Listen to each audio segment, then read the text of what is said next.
What's going on is Anton from AntonDaniels.com. I appreciate you guys for continuing to rock with me, but I just got home off of an early morning flight, right? First thing through the door, I want to see my family. I love my family. You know, I'm a family man. I'm an advocate for families, right? Second thing, I got to get that hot shower because I got to throw the threads on. The threads make me feel like $1,000,000, but the third thing through my mind and all throughout the trip is that I gotta have that Teej pack. Teej makes my life uncomplicated. It's uncomplicated skincare for men. The first way that I started specifically was their level 1 system. It's a daily face wash to get rid of the dirt and grime on your skin. 2 times per week exfoliating scrub to get rid of the dead skin cells. An AM moisturizer with SPF 20 because you should always be protecting your skin from the sun, and a PM moisturizer to help your skin stay hydrated and healthy throughout the night. Here's the thing. My favorite part about Teej Hanley is that every box comes with an instruction card that tells you when to use each product, how much to use, and in what order. They really making the process of achieving and maintaining amazing skin for men uncomplicated. In addition to amazing skin, members of Teej Hanley get tons of benefits, including at least 20% off the retail price, the ability to customize your box, exclusive monthly deals, you can pause and cancel at any time, and you get free shipping. And because Teej Hanley is sponsoring today's video, they're offering my viewers an amazing deal, right? Just click the first link in the description and you get 30% off your first box, plus a free gift. It's an amazing deal. You got to get started today. You're not out here trying to look like a Dusty. And if you travel as much as I do, which I'm sure most people don't, but you know me, I'm pushing my bag chasers in order to be in the top 5%, top 10%, top 1%. We got to make our lives uncomplicated, and Teej Hanley is no better product. You got to look good. You got to smell good. And you can't be looking like a Dusty. Make sure you get started today. Click the link in the description. Get that Teej pack. Feel the Teej, my friends.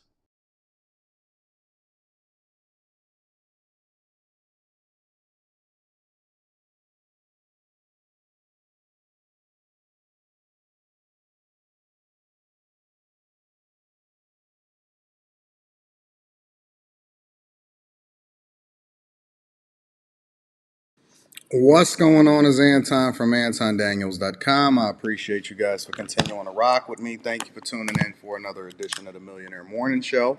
I am your host, Anton Daniels. Shout out to the early super chats that's in the building, everybody that's kicking it with me. I got a crazy show lined up for y'all today.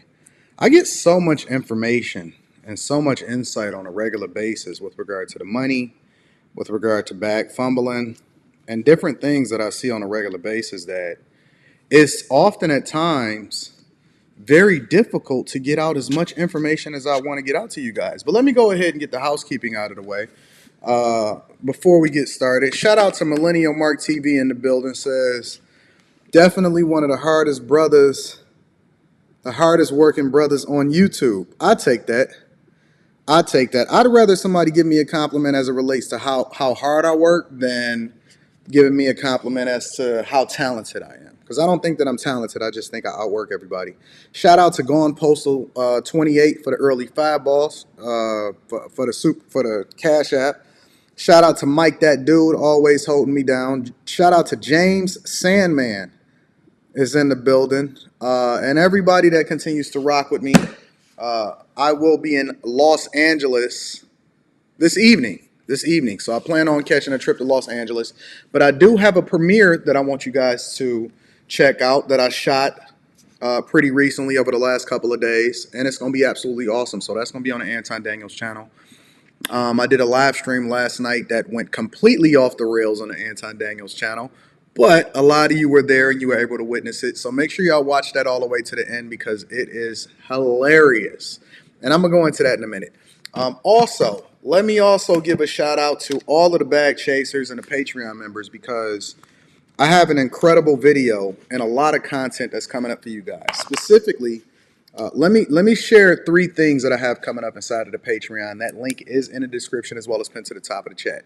So the first thing that we have coming up in the Patreon is a video that drops on Saturday morning. On Saturday morning, it's a video that's specifically tailored to you guys and what it is that I know about you from having conversations with you, observing what's going on in the Discord. The link to the Discord is in any of the most recent videos. and just kicking it with y'all on a regular basis, right? I fly to city. I kick it with y'all. We got the Patreon meetup coming up in New York. I'm going to tap into that in a minute.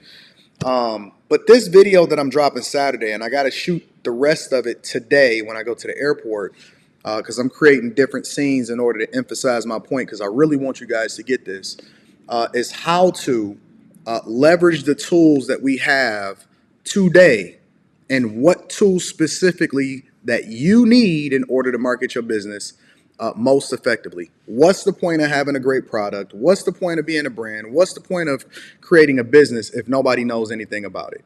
Anybody can tell you how to create a business. I'm going to tell you how to be successful in that business, how to extract the most money, how to market most effectively, and how to tap into and specifically tailor that marketing campaign to your customer base.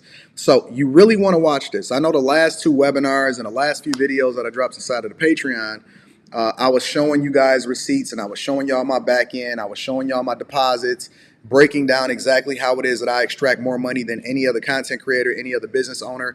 I gave y'all a hack specifically on how it is that you can leverage what it is that you already do for a living in order to make an extra $500,000, $1 million a year. I like to show you the receipts, and the receipts are good for you for inspiration, and it allows for you to be able to get the medicine when I'm giving you the candy. But I also want to help you guys market your business effectively, because it's a lot of business owners, but ain't a lot of people making a lot of money, right? But we chasers, we actually catchers, but we like to use the word chasers. So if you're a Patreon member, make sure you tap into the Patreon this Saturday also for the exclusive video that I'm dropping. And on top of that, we're doing a Patreon meetup in New York. And, oh my God, we got so much coming up. Y'all gonna love this part. So remember when I did the Fund Your Business, where you guys basically came on to the live stream on Patreon exclusive, and you pitched me your businesses. We got a lot of people that pitched me, and I funded a lot of y'all businesses. One thing that you realize about me, and this is how authentic I am, I don't take a percentage of your business when I fund your business, right? Remember we did the funding your business? Well, I have another version of that, but I've learned from the last one in order to be even more effective this time. So if you're a bag chaser and you're a Patreon member, you are going to have the opportunity. I am creating a budget to where I'm literally going to be giving you seed money to get your businesses started. No strings attached. I don't want any ownership. I'm not going to require paperwork. I'm not doing any of that because I trust you. Y'all are my family, and I want to make sure that my family is taken care of. So what I'm going to do is I'm doing a part 2 of that. The second actually is part 3, because I had so many different people pitch me different ideas. And I'm not going to fund everything because some ideas is better than others, and then you guys need to go back to the drawing board and work on it. But what I'm going to do is I'm going to give you guys seed money. I dropped a video inside of the Patreon a couple months ago of how it is that you can vet out your idea for less than $2,000, regardless of what the idea is. And so what I'm going to do is I'm going to do a part 2 of that, because we had to do back-to-back days in order to be able to get everybody's pitch situated. So I'm giving you a heads up now. I don't know exactly when the date is going to be. I got to figure that out based off of my schedule. But we're going to do it online. We're going to do it the same way. Some people got $10,000. Some people got $6,000. I'm remixing it this time to make sure I can get as many people in as possible. And again, I'm not going to fund everybody's business, because just because you have an idea don't mean it is good. I might give you some constructive criticism or whatever, tell you to go back to the drawing board. But I'm going to create a budget to be able to give you guys seed money to make sure that you guys can get your businesses started off the ground and then leverage the information that you have.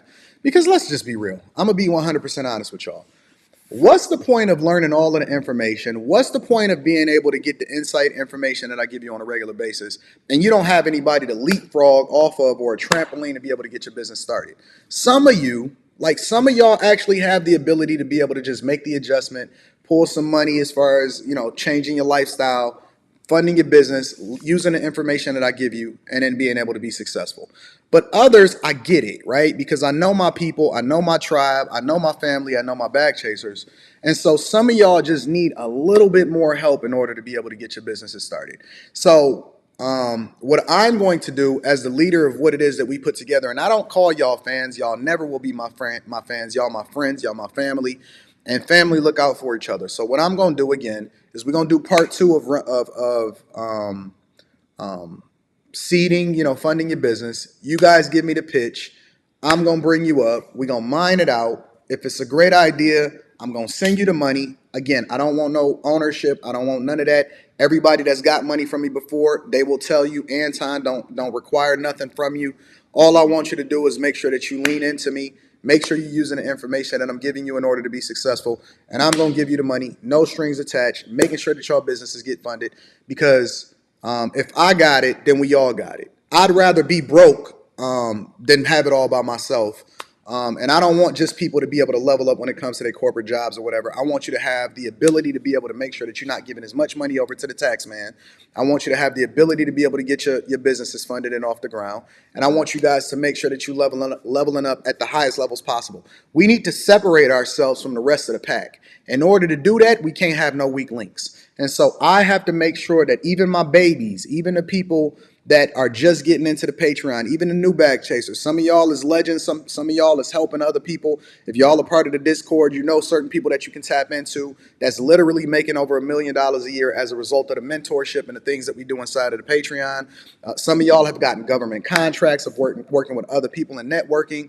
One of the reasons why I do the meetups is so that you guys can come together and lean on each other in your own cities in order to continue to build those relationships and ensure that each other is successful. And so I'm going to continue to beat this in y'all. I'm going to continue to beat it in your head. But also on top of that, hopefully I can give you a little bit of help. And we ain't got to wait till it's Christmas time to do it. Hopefully I can give you a little bit of help in order to continue to get you off your feet. So I'm going to create a budget for that, and then we're going to rock out. All right? So in addition to all of the things that we got going on in the Patreon, the meetups, the marketing videos, the webinars, we got the Build Your Business. That's going to be coming up right after I give y'all seed money so that you can lean into the insight that I'm giving you in real life and showing you how I'm building it. I got a new series that I'm shooting as far as building this home so that y'all don't actually have to waste your money going out and purchasing a turnkey home and getting finessed. I'm going to show you every single thing that I'm doing along the way, but I'm not going to do it until I fully know it, right? Because this is a new process as far as building this home. This is the first home that I'm building from scratch. And then I'm going to release that to y'all, and then I'm going to let y'all come up and ask any question that y'all want. We got the Pocket Watching with JT tax people coming up to give y'all all of the information. So I don't sell courses. I don't have a course to sell you. I don't have the ability to be able to generate a whole lot of revenue with that. So what I'm going to do is I'm going to put my own money up in order to fund y'all because I love y'all. I appreciate y'all. And I just want to continue to build this thing and add value into y'all. So if you're a bag chaser, if you're a Patreon member, make sure you tap into the Discord. Make sure you prepare yourself. Get your businesses and your pitches together because in the midst of a recession, we're going to get all of the money and we're going to continue to capitalize. And we're going to lean into the thing that makes us great. No finesses, no hustles, just straight game information and then seed money in order for you to get your businesses started, all right? So get a start early. That announcement is going to be coming soon. Just wanted to make sure I told y'all that. In addition, make sure y'all get that Teach Hanley 30% off your first order plus a free gift. If you rocking with any other package, any other Teach pack, cancel that shit. Go and get the Teach pack so that we can continue to run a bag up. And let's get to this money, ladies and gentlemen. I love y'all. I really, really do love y'all, and I really want the best for y'all. So let's lean into the information in order to level up. All right, so make sure you subscribe, turn on your notifications. It's going to be a great show. Before we get started, because we do have the greatest morning show on earth. I don't care who it is, right? Before we get started, let me say this. Last night, for those of you that subscribe to my other channel when you tuned into the live stream, because I usually do a live stream on Wednesday nights where I'm just kicking it with y'all and I'm giving y'all game based off of how it is that I see society. A lot of times it comes back to relationship. But one of the things that happened, and shout out to Bam Bam Lynch, I appreciate you, says that's definitely real man activity. My wife and I own junk removal business named Trash It. That's a good name. And would love any advice or tips at the marriage mixtape. Bet, I got you. And this marketing video that I'm about to drop on Saturday, you're gonna love it. But we gonna talk about it. I'm gonna do a new webinar too. Yes, the Rumble offer kicks in on June, so we getting everything set up and everything. But let me get back to my thought, and I'm gonna read super chats throughout the show. If you tuned into the live stream last night, and if you've been watching this week, you know it's white people's turn right now, right? And so what I've learned and what you guys were able to see on display is the dysfunction amongst white people In a lot of instances, it's exponentially worse than what it is that you see happening here on Black YouTube. You just not exposed to it. And I've been telling y'all this, right? I've been telling y'all this on both levels, right? When it comes to being rich, it's a myth. It's a perception that rich people are quiet and wealth whispers, and it's a lie, right? There's different types of rich people, and just as like it's different types of black people. If somebody told you that all black people just love watermelon, you'd be like, okay, that's a stereotype. That's false. Because it's not true. I don't even like watermelon popsicles, to be honest with you. But it's a lot of black people that like watermelon, right? But you're not a monolith, right? When I get on a coaching call with people a lot of times, I tell them, listen, I need to understand you. I want to know who you are. I need to build a relationship with you so I can know how to pour into you, because there's no one-size-fits-all solution to what it is that you're trying to be, where you come from, and what you're trying to solve for, right? And it's the same thing, and it's a stereotype. It's a myth that you programmed in your mind based off of the people that you surround yourself with, that black people and their business is just on the internet and no other culture does this but us. It's a lie. It's the biggest lie, and you seen it on full display yesterday. The whole point of what it is that I did yesterday, in addition to having conversations and building with people, because it was some good people that I did link up with. Shout out to my dog, Jack. But the whole thing that came out yesterday was there is more infighting, more white men, white women that is moving back into their parents' house. They baby daddies, they single, they can't get control of their women. It happens in the Asian community, it happens in the Indian community.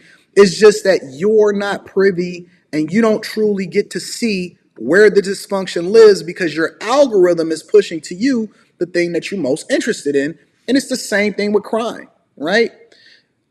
Crime usually is perpetuated against the people that is in close proximity to you. So if you are culturally around the majority of black people, usually what's going to happen is the crime that's perpetuated against you is going to be from somebody that looks like you. And so what you seen on full display yesterday, right? What you seen on display yesterday was full-blown white people completely trashing each other, dysfunctional, crazy, getting arrested, not paying their taxes, committing mail fraud, and being very, very, very, very transparent about it. I mean, they were showing their addresses and everything like that. And I'm like, this is wild. This is absolutely wild. I'm telling you, it's real. I'm telling you that it's real.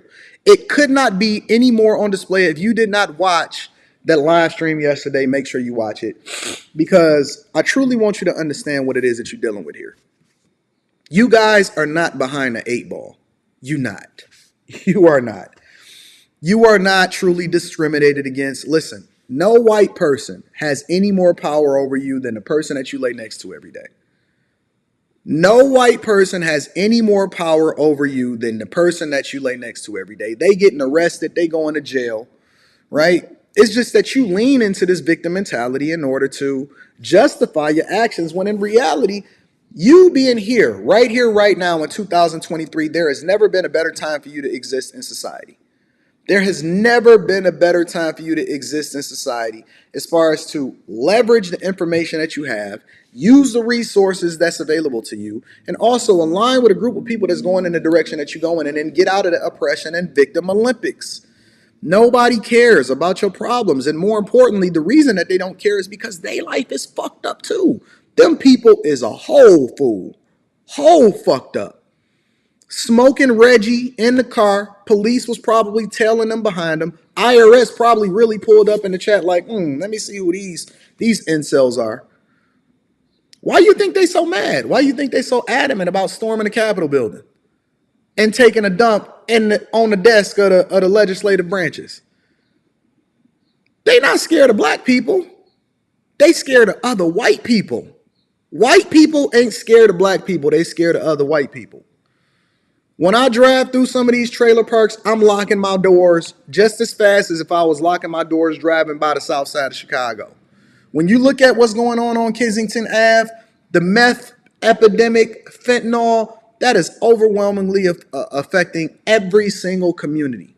Every single community. Sexual deviancy, the downfall of America, that ain't black people. That's just the thing that you're used to and the visibility that you have into it because you only live on one small section. Man, get out of your bubble. Get out of your neighborhood. Get out of your city. Step outside of a certain. Go to YouTube. Clear out your algorithm. Hit clear watch history. Completely clear your cache on your computer and start all over and then see what you find. I'm telling you, it is fucked up for everybody. It is messed up for everybody, fam. Don't believe it. The thing that keeps you down is your own mentality and thinking that you're less than. And let's be clear, I rock with white people, and I've been saying this since the beginning of YouTube, since I've been on YouTube. I rock with everybody based off of the content of their character and not the color of their skin. And you've seen it on full display yesterday. You see that I got just as much smoke if I see egregious behavior, and you're not exempt. I don't care who you are. You're going to get these jokes. You're going to get these laughs. You're going to get this accountability. You're going to get this responsibility that I'm going to throw in you. And I don't want to hear you running in the victim Olympics. I don't. I want you to stand up, put your big boy pants on, put your big girl panties on, and level up. Level up. Anybody that's been to my page, I'm about to go to New York for the Patreon meetup. The last New York Patreon meetup. You seen white people there, Asian people there. They be suffering. They women don't want them. Where you think that the whole MGTOW movement came from? They fucked up. T fucked up. No dental plan. Them was the ones that was begging for the Obama plan more than anybody. Obama got in office not because of black people. Obama got in office because of white people. Obama got in office because of white people. And guess what? He fucked it up for everybody. Not just black people, but for white people too. He advocated for a completely new set of group of people in order to galvanize the voter base of the liberal left. And now you're seeing the ramifications of it today because you voted based on hope. They did too. They did too. They lost their houses just like you. They kids was slapping them in the face just like you. They got modern women just like you. They women was doing it before you did it. You learned it from them, and that's why you running in it because you running behind them, trying to worship them, thinking that they better than you, when in reality they ain't even close to you. You running up behind a group of people and comparing yourself to a group of people that's not even as good as you. How did it make you feel to know that the person that you chasing behind is more fucked up than you? Fucked up. Absolutely destroyed. Ain't nothing better. And let's be clear, it's some great, phenomenal, rich, successful, strong, in church, biblically, scripturally sound white people, same for black people, same for Asian, whatever it is, demographic, is good people all across the spectrum. But just as many good people, that many good people in that spectrum is some people that's just as fucked up in them same communities. And so what I'm trying to tell you is, I don't want to hear no more excuses. I'm tired of you running in the victim Olympics. I'm tired of you aligning with people just based off of the color of their skin. I'm tired of you thinking that you being on code against a group of people and all of y'all poor. So now everybody is infighting amongst each other, being separate as though they not already separated enough from the fact that they poor as piss. They poor, you poor, and now y'all gonna war against each other. And then the people that's sitting on top is like this. Look at these bumbling idiots. White people, black people, bumbling idiots. They hate each other. They hate each other. Let's keep them busy while we out here stealing and pillaging every single thing that we can. Let's raise the interest rates on them. Let's continue to sell them and market them products that they're not even going to research because we know that they too busy focused on hating each other. Hate is a disease. Hate is a disease that keeps you poor. There is no faster way to go poor than to hate somebody else. It is the fastest way to poverty. It's to focus your energy on somebody that don't even give a fuck about you and they can't even save themselves, but you so busy pushing them down and y'all both drowning at the same time. Hate is quite possibly, jealousy is right next to it, envy and jealousy. Hate is quite possibly the fastest way for you to be dusty, poor. Think about it. Think about it. From Umar Johnson to Nick Fuentes. Both of them are poor. The person that is on the forefront of all of the problems that people continue to complain about, and then the person that's supposed to be selling y'all the Black Power movement, both of them is poor as fuck. Neither one of them got any business acumen. Both of them walking around with fucking bubble coats talking about they gonna give you the power to be able to save yourself, and they can't even save themselves. They can't even feed themselves. They don't have any ability to be able to produce for themselves. They're both being propped up by the people. Don't even have any real transferable skills for them to be able to maintain a lifestyle outside of just walking around aimlessly, hoping that somebody give them an opportunity to be able to voice their opinion. As talented as they may be as far as their, being able to talk to you and galvanize people, have no real transferable skills as far as giving you some insight on how it is that you can level up and be any different than you are right now. It's the same thing that the church did. The church literally is galvanizing you, making you feel a certain type of way. But when you leave the church, you have no real tools on how to fight the devil, get out of poverty, fix your relationship, and become a better version of yourself. All you did was heard some and hollering. And how is it any different in the same method every single day? At the very least, get this work. Use the videos, the tools. Level up. Take the information, the seed money that we giving you inside of the Patreon. Like, do something. Do something. At least give me some medicine inside of the candy so that I can know how it is that I can fix myself when I get done off of this sugar high. Come on, man. You have no more excuses. Let's remove the excuses. Let's remove all of this nonsense. If you got toxic people in your life, get rid of them. If you have things that's not adding value into your life, get rid of it. Take a minimalist mindset. I got a book. I don't remember the exact name of it, but I'm going to give it to you guys tomorrow. Y'all remind me of that book. I got a book that I need to give y'all, and it's a minimalist book, but it's a minimalist book based off of re-engineering how it is that you see life, and then that translating into how it is that you live life. I'm going to give y'all the name of that book tomorrow, but we going to rock out. Let me read some of these super chats, and then we going to get started with the show, because I got a whole show for y'all today. Ian says, started my clothing line back. Definitely going to need some advice. Can't wait. Shout out to Ian. Shensi says, I'm trying to start Dusty Dusty's Incorporated. Well, my email business... Y'all is crazy. Shout out to Wade Talks is in the building. I appreciate you, Wade. Let's see. Wade Talks says about DeSantis, can you address the critical race theory?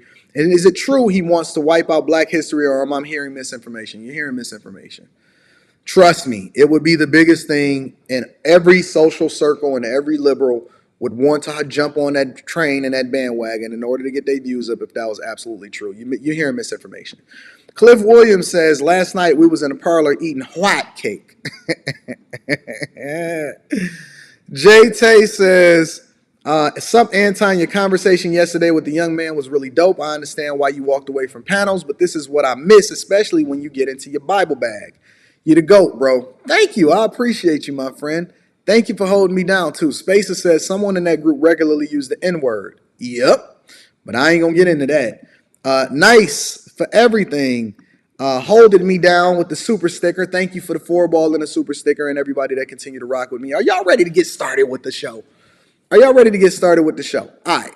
Before we get into the Nia Jackson and the other information, because I put that on hold based off of the fact that we had a very, very interesting show last night and interesting show yesterday.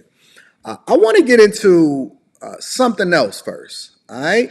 Black Lives Matters. Black Lives Matters. Make sure you hit a like for the YouTube algorithm. Make sure you get your Teach Pack, and make sure you tap into the Patreon. Link is in the description as well as get you. Make sure you tap into the Patreon. Link is in the description as well as pinned to the top of the chat. Now, I've been watching this train wreck for an extended period of time now. Okay? Okay, Pumpkin? And the one thing that I've noticed is that Black people love to get finessed. And this cannot be any more apparent than what it is that we see happening at the forefront of what you identify as a color, black. Black Lives Matters is apparently going bankrupt. But that's not all. Let's go ahead and get into the show. If you have not already, again, make sure you hit a like for the YouTube algorithm, subscribe to the channel, and turn on your notifications. We cooking with fish grease today, ladies and gentlemen. We are cooking with fish grease today. Let's go ahead and get into the video. It's going to be a dynamic show. Make sure you share this with your friends and families. I don't want to hear any excuses. I don't know who's getting offended by colonials, but clearly there was at least one human, and so let's change everything. Black Lives Matter's national organization at risk of going bankrupt after its finances plunged millions into the red last year.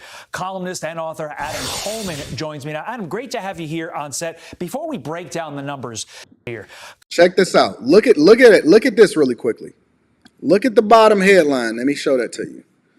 They're running an $8.5 million deficit. They was running an $8.5 million deficit in 2021.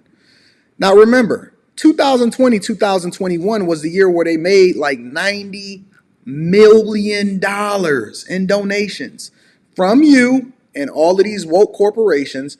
They made over $90 million in donations in 1 year, and they were running an $8.5 million deficit. I told y'all that it all comes back to the money, didn't y'all?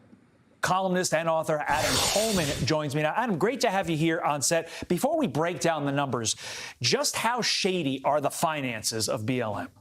Just as shady as Joe Biden's son in Burisma. I mean, that's looking at the whole situation reminds me of that. They have a PAC. They're transferring money from one account, from one organization to another.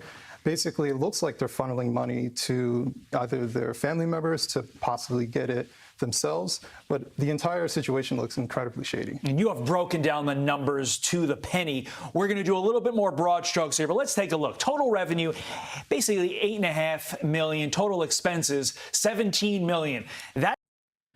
Let me ask y'all a question. For an organization that helps absolutely no one, don't fund anything, don't send anything to nobody. Do y'all remember that video? Y'all remember that video where they were all sipping tea outside of their new multi-million-dollar mansions? Revenue, $8.5 million. This is in a year. $8.5 million in a year. Expenses, $17 million. Hoppo, how is this possible? How does a nonprofit organization funded by large corporations and the people, that's not even really for black people, they're only funding an agenda that's aligned with the alphabet community, runs a deficit of about $8.5 to $9 million? I'm curious, how is that possible? Let's continue. That is not good when you do the math, and let's do that math, and you can see the total deficit that they're running is about $8.5 million. And on top of that, they had investment losses of about $10 million as well. How do you have This is fraud, in my opinion, allegedly on the highest level. How do you have investment losses in less than 2 years of roughly $10 million in investment losses? I did a show last Friday. I think it was last Friday, and I brought people up on the panel, guys. And I said, hey, if reparations gave you $1 million cleared, $1 million each, what would you do with it? And nobody could answer the question. Nobody truly understood how money works. But this is even more egregious. And the reason why this is even more egregious is because this is not a misunderstanding of how investments work. This is, in my opinion, on the surface, it looks like fraud. It looks like every last one of y'all. I know y'all not going to admit it. Y'all not going to admit it in the same way that you're not going to admit whether or not you actually voted for Biden. I know you voted for Biden because he didn't get in office based off of a fairy tale. You donated. You bought the t-shirts. You was out there protesting. You posted it on your social media. I need to go to some of y'all Facebook pages. You posted the Black Lives Matters. You did a blackout. Y'all did all of it. You supported it. Now you acting like you didn't ever do it. You trying to distance yourself from it. I'm not going for it. I'm not going for it. I know you supported it. I know what you did last summer. That was a really interesting movement. I know what you did last summer. Investment losses of $10 million. So where did the $10 million go? Don't worry about it. We're going to continue. So how did it get this bad if for years, Adam, they've been on the receiving end of all this white guilt money, all of this corporate money, and in the year after George Floyd, they received $90 million. How did it get this bad in the red? In 1 year after George Floyd, listen, I hate to say this, but George Floyd's ultimate untimely demise could not have been a better coup for the finessers. It was a phenomenal coup for the finessers, especially Black Lives Matter. It was an opportunity for them to guilt white people into giving them some money the same way that the Reparations Committee is trying to get finesse right now. They trying to guilt these people into funding their whole extravagant trip and wine and champagne and taking care of family members. And it goes the same way every time.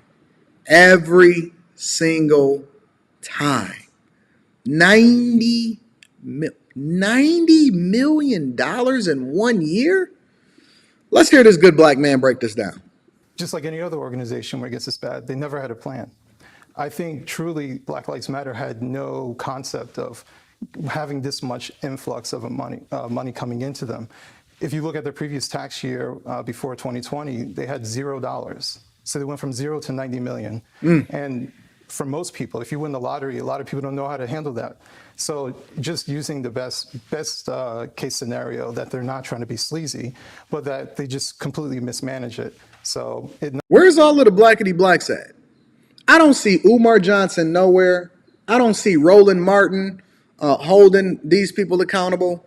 I don't see all of your favorite blackity black YouTube. Where's these single baby mamas that's now supposed to be having conversations about these women who don't even like men, who's married and have other girlfriends that never did anything for the black community? How is this any different? See, everybody gonna be quiet because it's the same thing that I said on Instagram and what I said on my other channel. Most of the time, black people don't galvanize and come together until they can find a European enemy.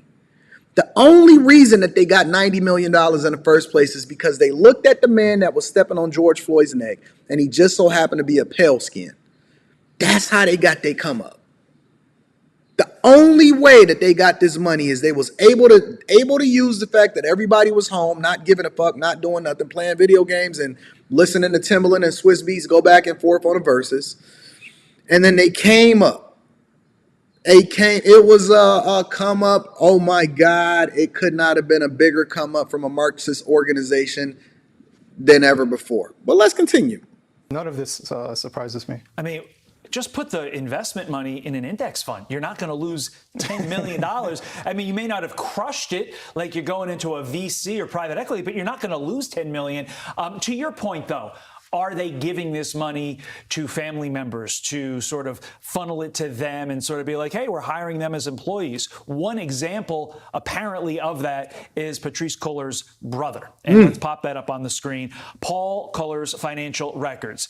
$1.6 million given to his security company, and then he received a yearly salary of $126,000 as head of security. And you know what the funniest part about it is? When Candace Owens did the documentary and she was going up to the door, the security guard was a white man.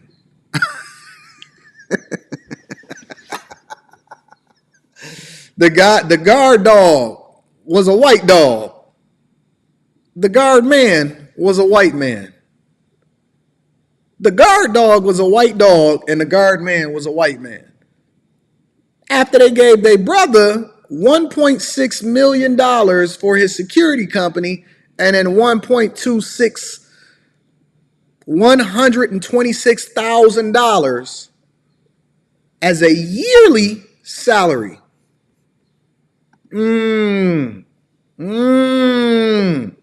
If If this ain't the biggest finesse of y'all, and guess what? You ain't gonna ask for a refund. You ain't gonna ask for a refund. Y'all not gonna try to figure out where it came from. You just gonna keep on running in the Victim Olympics, feeling some type of way because you so worried about how it makes you feel instead of how it hits your pocketbooks. One day, y'all gonna wake the fuck up and you gonna tell me that I was right. One day, before you hit your ground on the chinny chin chin, your chinny chin chin hit the ground, and you land on your deathbed, you're gonna be talking to God and you're gonna say, Anton was right. Anton was absolutely 100% right. When all of the blackety blacks was complaining and coming after him, when everybody didn't hit a like for the YouTube algorithm, when people was thinking that they knew what they was talking about and they was making false accusations, Anton was absolutely, positively, in every way, shape, and form, absolutely right. I am right. You may not like it. You don't like the way I say it because I say fuck your feelings. Stop running in the Victim Olympics. But you continuously, since the beginning of time, is getting finessed by these blackety blacks. But we gonna get there. Maybe it's me, but Adam, that seems like a lot of security to me. Yes, that's a lot of security. I mean, she always says that she's under a lot of danger.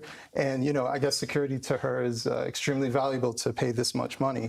I mean, this is the shady part that we're talking about. I think the rest of it, like, what did they actually do with the money? They gave it to leftist organizations that had nothing really to do with black people, to benefit black people, more so to benefit the LGBT community. Oh my gosh, if you start to look at the records, you realize that they never actually showed up or gave anything to any real grassroots organization that supported black people. They never invested in your neighborhoods. They never invested in your businesses. They never funded any grassroots organization. Did you know that when you donate to a nonprofit, that 95% of the money on average actually goes to the people that is running the nonprofit, including furniture expenses, running the business, and salaries, and only about 5% of whatever it is that you donate goes to whatever said cause is, depending on whether or not they even want to acknowledge it, and they didn't even support or fund anything related to black communities. They did the same thing that Obama did. They supported their own, who were Marxist black women and lesbians, and that is the truth. They supported something that had nothing to do with black people whatsoever. They hijacked the black movement in order to get rich, sip Mai Tais and cocktails in a mansion, fund and give money to their friends and family, and then absolutely positively went towards the thing that was actually against you the most, and they hijacked a movement that didn't have anything to fucking do with black people. And these is y'all queens.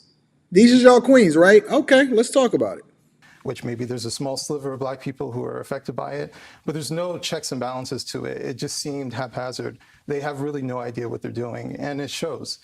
So that's why it looks like they're slowly going under. That is the overall point. What did Black America get from this? Like, what did they receive in terms of benefit?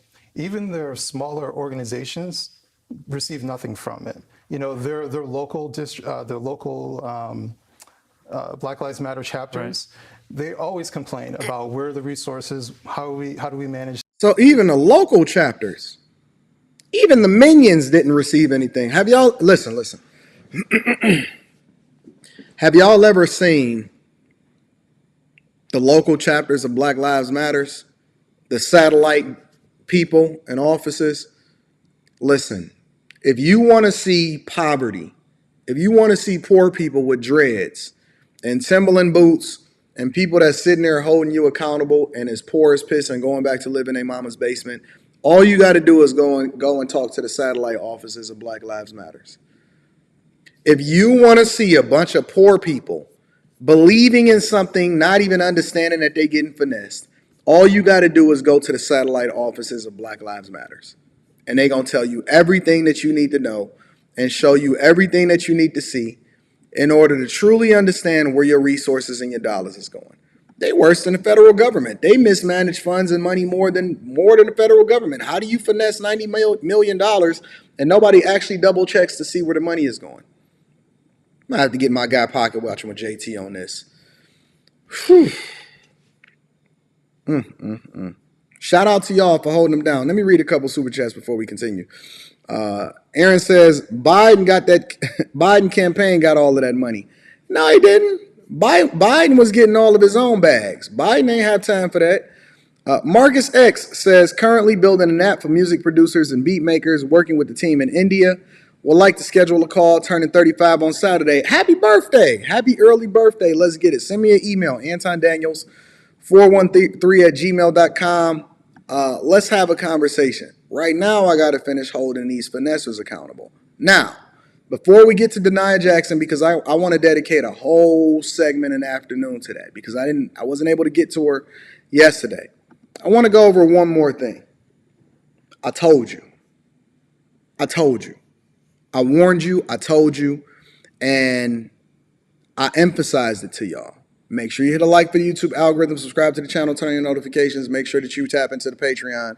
Link is in the description as well as pinned to the top of the chat. I told you. I warned you. I said, listen, there's no way this guy is just walking around. And I know what the news is reporting, but now we starting to uncover all of the information, and they releasing it slowly, acting like we're not paying attention to it. But I told y'all I was going to stay on top of this. I warned you. If you ever want to see something, 9 times out of 10, the downfall of a man is going to come at the hands of a woman. 9 times out of 10, the downfall of a man, especially a rich one, is going to come at the hands of a woman, especially if he does not have dick discipline. How many times do we have to see this play out? Black men, white men, all across the board. How many times do I got to keep telling y'all that I'm right?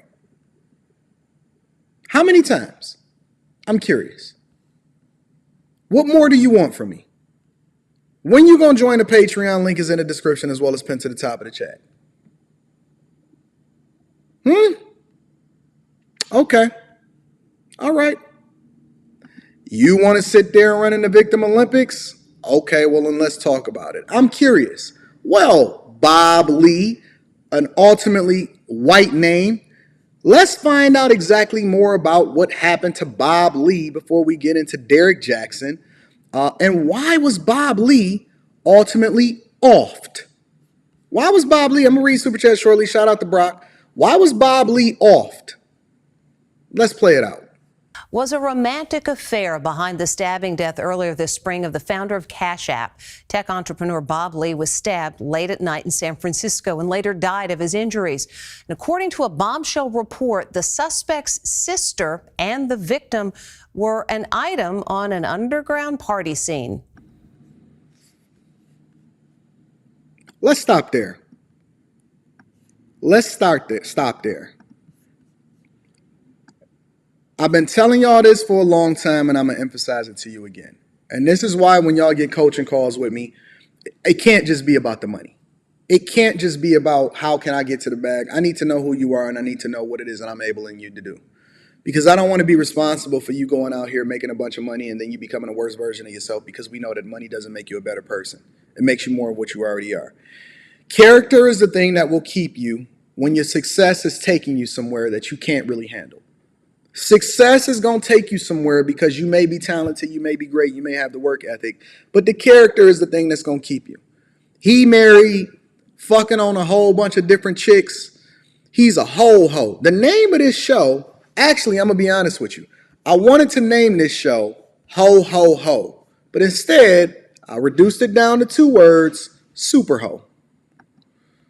Super Ho. Black Lives Matters, hold y'all out.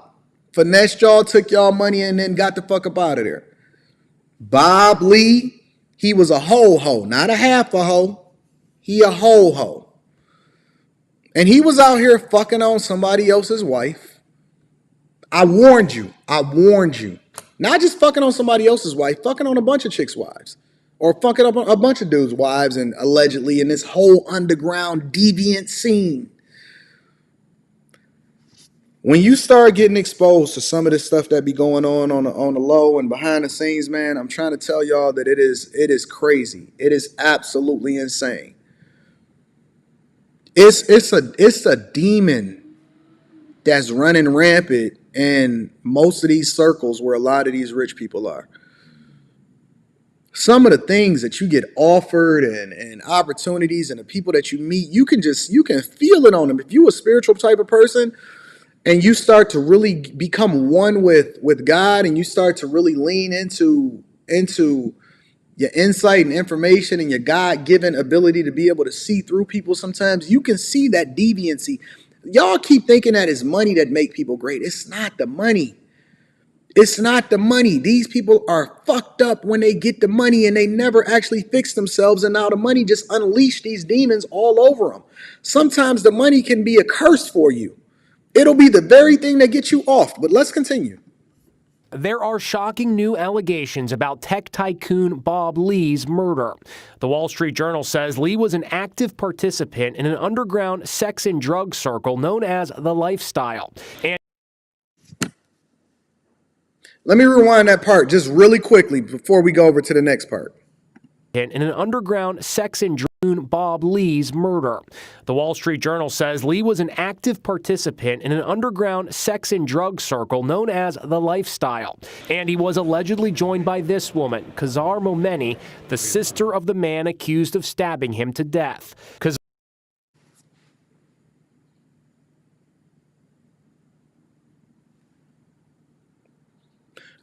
When this story first came out, and they said that this motherfucker was just walking around early in the morning, aimlessly took a flight over to fucking San Francisco from Miami, and he was just so happened to get stabbed. I said, man, that's y'all lying to me.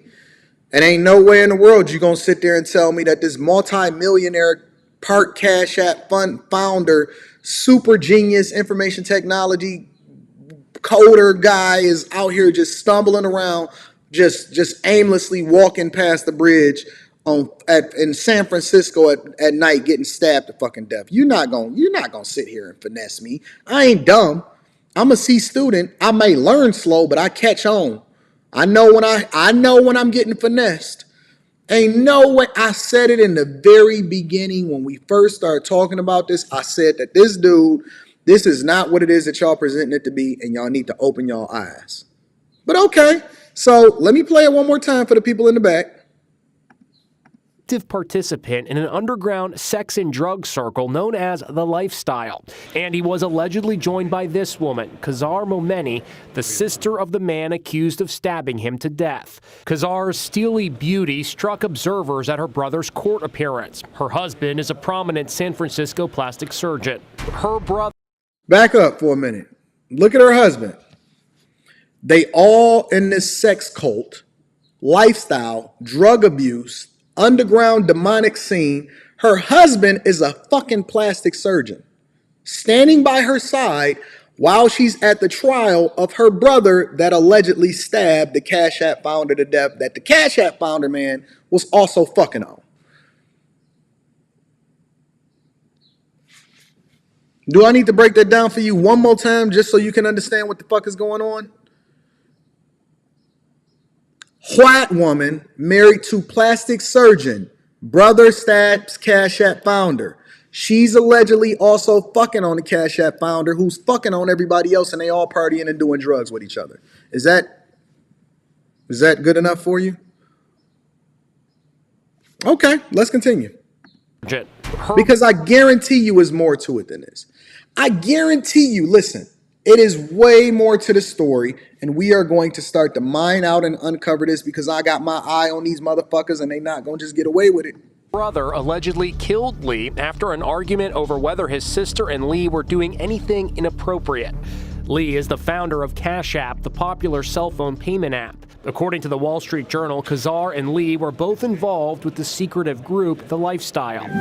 The secret society is reminding many of the Tom Cruise movie Eyes Wide Shut. That's right. That is the password. Were you shocked to learn that Bob Lee was sort of living this double life? Absolutely. I mean, I'm not. I said at the very minute that this first uncovered, I said, oh, he was into some shit.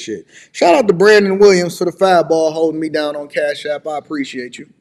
he did not keep his partying and even his recreational drug use a secret, but no one was really in that really underground scene that he was in. He was the kind of guy where everyone would go home at midnight after a few drinks, and then he would be out all night until 8 a.m. The suspect's attorney is urging patience. The facts as to what occurred or did not occur will come out. According to the autopsy, Bob Lee had cocaine and ketamine, a high-power tranquilizer, in his system when he was.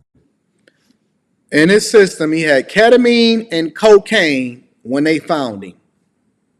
He had cocaine and ketamine. See, they ain't even high off of fentanyl. They get the good stuff. They get the pure stuff. Y'all out here smoking on that Reggie. Yeah, you out here, you know, doing the whole fool. Half of the things that y'all got fentanyl straight from China in y'all system. They got the good stuff. They got horse tranquilizers and fucking cocaine in their system. Was killed. When you read about it, you sort of see scenes from that movie Eyes Wide Shut. It does seem a little bit like that, and it's a scene that is just so foreign to most of us, even those of us living in the city. So it's a little hard to wrap your head around. An attorney for the suspect's sister says there are many rumors circulating around this case, and many are untrue. Yeah, but what is true? What is true?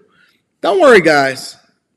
Your friendly neighborhood Spider-Man, Anton Daniels from AntonDaniels.com, is definitely going to be on the scene. I'm on top of it, guys. Don't worry about it. I'm going to make sure that everything is uncovered and we're not going to leave no stone unturned. Make sure you hit a like for the YouTube algorithm. Get the likes up. What the fuck is the likes doing? I'm up here cooking every single day for y'all. It's over 1,000, over 1,100 people in here right now. I'm up here cooking up. I've been cooking up all week and y'all got these likes looking anemic. I know y'all be listening at work because you don't want to listen to what your boss is talking about. Trying to keep your head on a swivel to make sure some of y'all listening in the bathroom. Others of y'all is trying to stay awake because you just got off the shift on midnight and Anton is adding value into your life. Get the motherfucking likes up. We cooking and we about to get to the meat and potatoes of the show. Derrick Jaxn. Derrick Jaxn. Before we get into that, let me read a couple super chats. Shout out to Brock. Brock says, bruh, even the minions from Despicable Me didn't want nothing. Didn't want nothing. What is going on with Black Lives Matters? You know what's going on. Optimus Prime says, sounded like Eyes Wide Shut with Tom Cruise. That's exactly what the media pundit said. And you wrote it before they even showed it on there. Shout out to all of my Cash Apps and my Super Chats. I appreciate y'all. Let's get started. All right, so listen. I wanted to talk about this yesterday, but I said God must not want me to talk about it right away. I want to get into this whole Derrick Jaxn thing. And one thing that we can see for sure, certain, and two things that's for sure, is that money does not make you a better person. It makes you more of what you already are. And this is what we're seeing happen in the theme that's going on. That's why I call it super hoe. Because you're not just a hoe when you broke. When you just doing okay, you just a hoe. But when you get money, you start joining underground cults and party scenes and fumbling the money like Patrice Cullors over with Black Lives Matters. And then you start turning into Derrick Jaxn. I don't want to waste no time. I want to get into this because I don't know how long this is going to take for me to be able to break down. So I definitely want to get into this and mine this out because I meant to mine it out yesterday, but we wound up getting something else that was going to be awesome as a result of it. So let's go ahead and get straight into it. I'm going to scrub through and see what we got going on. What did I get myself into, right? And now I'm practicing toxicity, right? I'm practicing toxic behavior and cycles with holding things in, not talking about it, and then either being passive aggressive or just super aggressive, but nothing in between. And then he has no idea what's going on because he doesn't know what I'm freaking out about. And what you done seen, right. What prompted you to start looking through his phone? I would always get like a feeling, or he would touch me different, right? So after most rape victims are very sensitive to touch. And so any sign of him touching me, any type of, any different, I'm like, there has to be somebody else. There has to be, You're right? talking about with a change of a touch. Women's intuition is incredibly dangerous, ladies and gentlemen, because a lot of times it'd be dead fucking accurate. It'd be so on. I hate to say this and I hate to admit it, but Derrick Jaxn already fucked it up for everybody as far as not getting his household in order. Now she on here telling all of the secrets. Now women gonna be going through their man's phones. Fellas, go ahead and get your phone cleaned up after you before this video is over. Let's go ahead and go through, scrub through, get your phone cleaned up. Let's go ahead and wrap it up. It ain't no point in even Derrick fucked it up for every last one of y'all that's fumbling the bag. Let's get unfumbled. Let's get focused. Derrick Jaxn, she over here looking good. I'm gonna be honest with you, and I was telling y'all this yesterday. The Glam Squad did a number on her. She's communicating effectively. She not spitting no lyrics like she rapping like she was on social media a little bit ago, and it's fucked up out here. So, okay, all right, let's get into it. I'm gonna be reading super chat shortly. Shout out to Thomas Coiler. A change of a touch. There has to be, right? And so I would go snooping around because I'm a snooper. I never imagined. All right, let me fast forward it. You know, and social media had this way of trying to make you look like you crazy. Yes. And when I met you, I talked to you, I was like, this girl, not only is she not crazy, she's absolutely brilliant.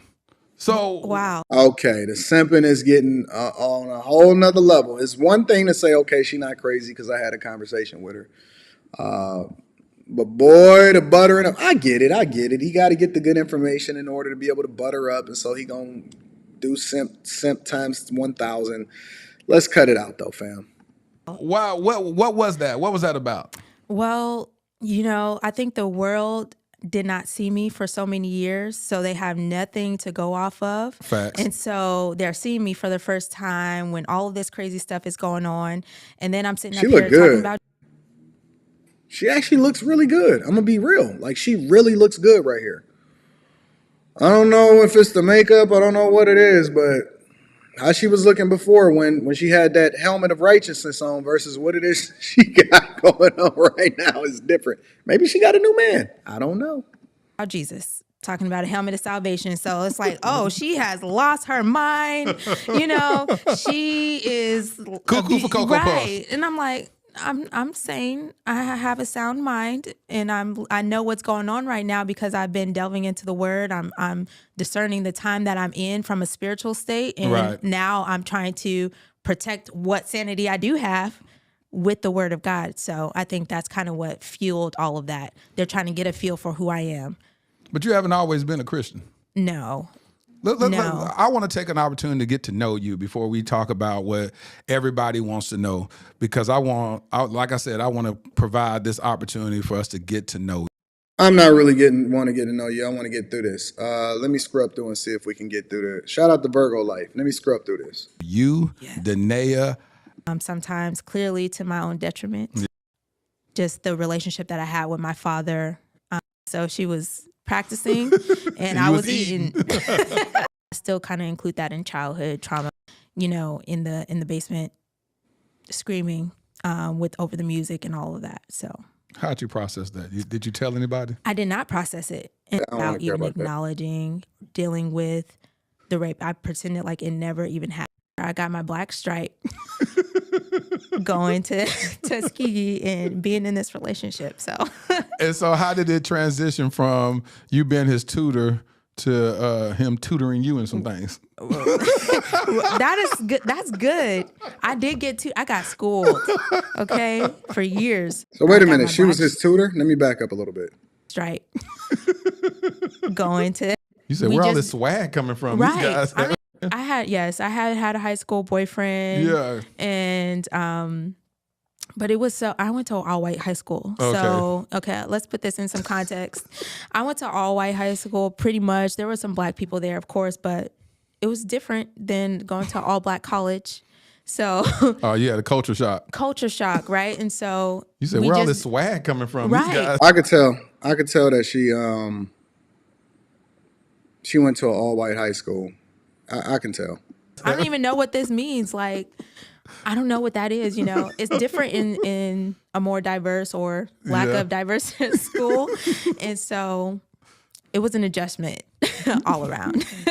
And so I had to get used to that because he introduced me to a whole new world of black culture. I got my black stripe going to yeah, that laugh is kind of annoying. I'm trying to get to the good parts. And being in this relationship. So and so how did it transition from you being his tutor to him tutoring you in some things? That is good. That's good. I did I got schooled, okay, for years. No. after the tutoring, we were having conversations nearly daily. Like the first 3 days, it felt like I know him for my whole life. Yeah. And literally, we were on the phone, sleeping on the phone, like those first 3 days, having all kinds of conversations. And it was like, oh my gosh, I've known you all my life. This is a fairy tale. I love you. You know, like, when are we getting married and having kids? Like, it was all Were you of that. thinking this, or were you saying this? All of the y'all were talking about marriage and stuff. Not necessarily marriage, but it was definitely Having like kids? I like you. Like I've known you my whole life. This is so Reading Chupa Chat shortly. easy. Yeah. Like, where have you been? Yeah. You know, this is right here in this 19 moment. years old. Yes. Where have you been all my life? Exactly. All the So they're 19 years old. Apparently, he was she was his tutor, so he was the dummy. And so now because if you know anything about how it was back then, I'm assuming this is the early 2000s, maybe late 90s, early 2000s. You existed in a space where I remember falling asleep on the phone and kicking it, you know what I'm saying, and just kind of babbing or whatever like that. It's different now to where a lot of people is just caught up on Instagram and all of that, and they just texting.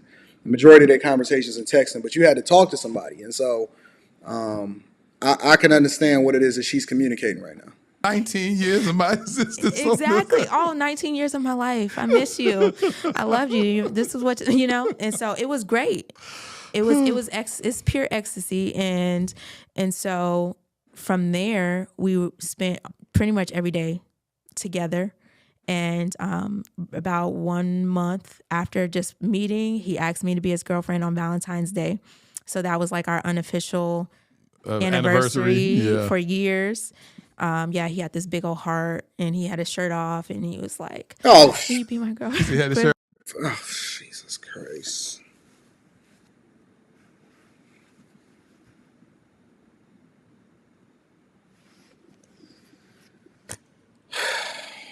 The more things change, the more they stay the same. Yes, he was fine too. I was like, "Yes, Danae, look at you."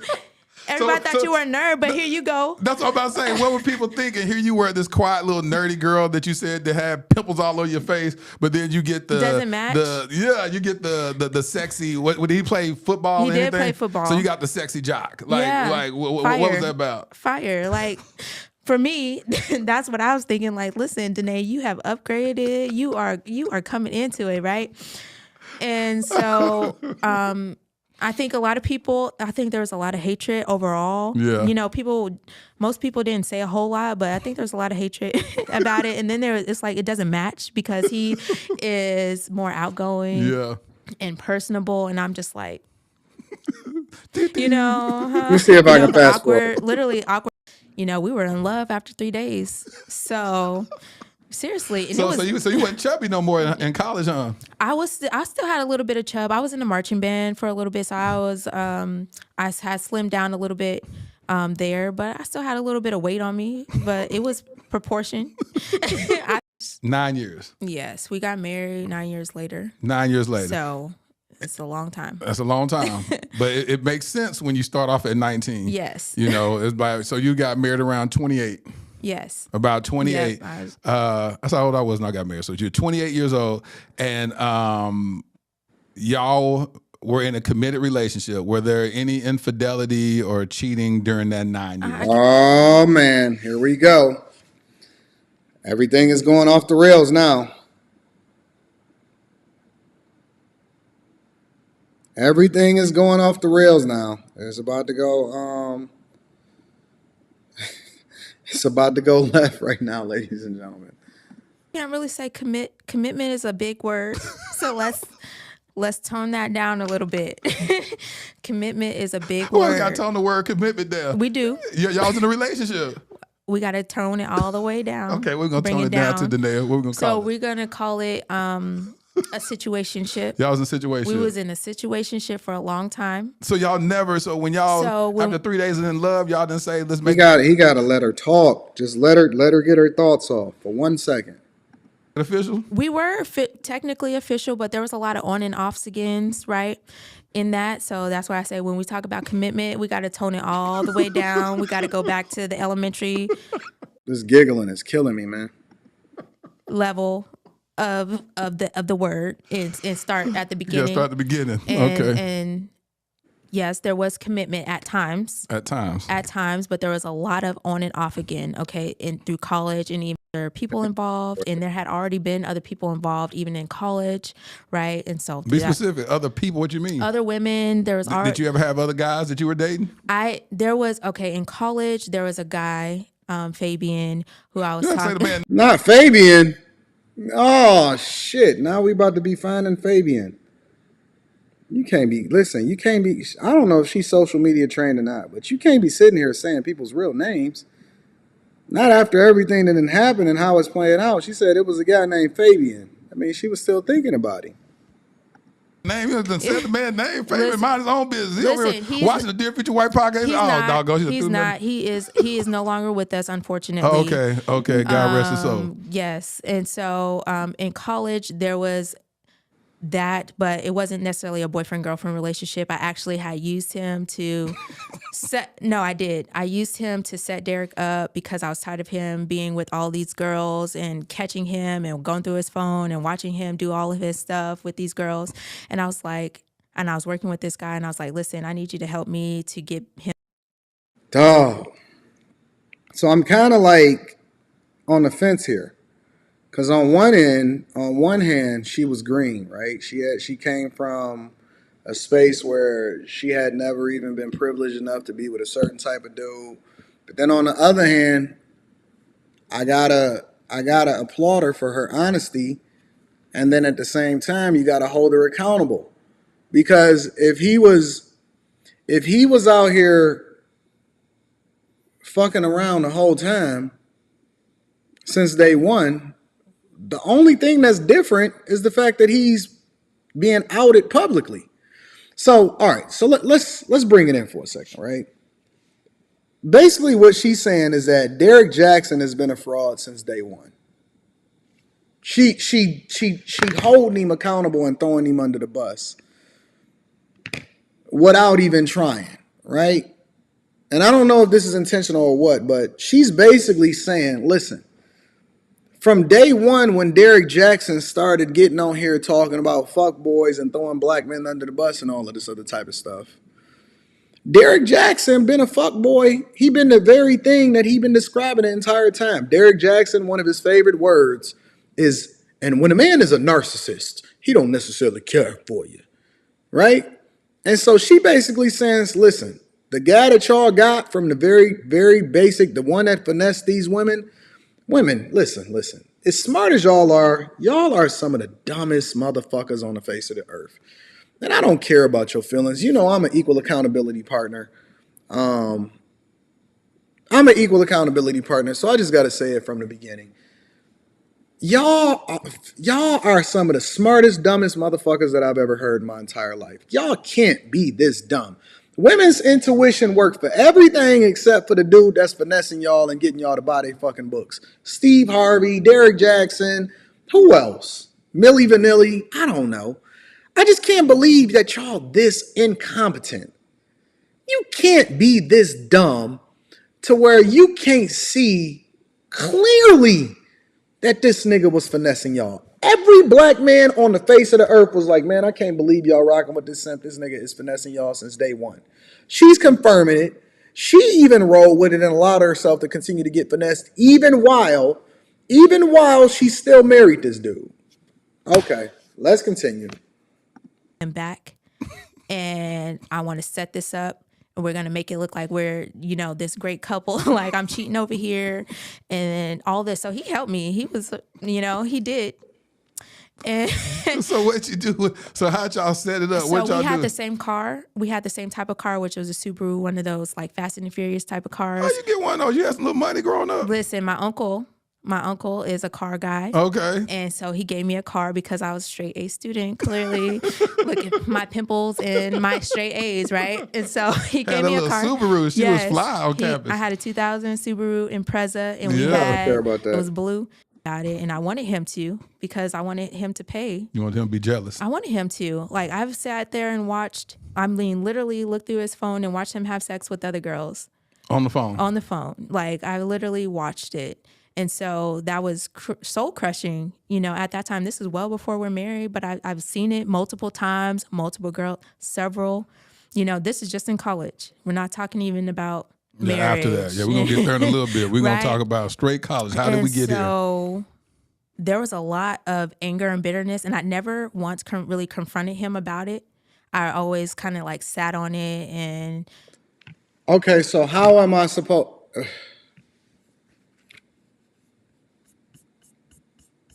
How am I supposed to actually feel sorry for her when she actually put herself in a position? When she put herself in a, okay, so she caught him. She's looked at multiple different videos. She never confronted him, and she was actually looking at him fucking on different chicks, all before they got married.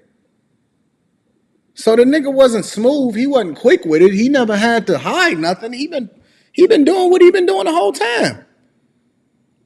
So you chose this crazy nigga. And I mean, she ain't making no excuses for it, so it ain't really nothing to hold her accountable for, because it ain't like she making excuses. But then I'm just saying, this is the behavior that women every single day exhibit.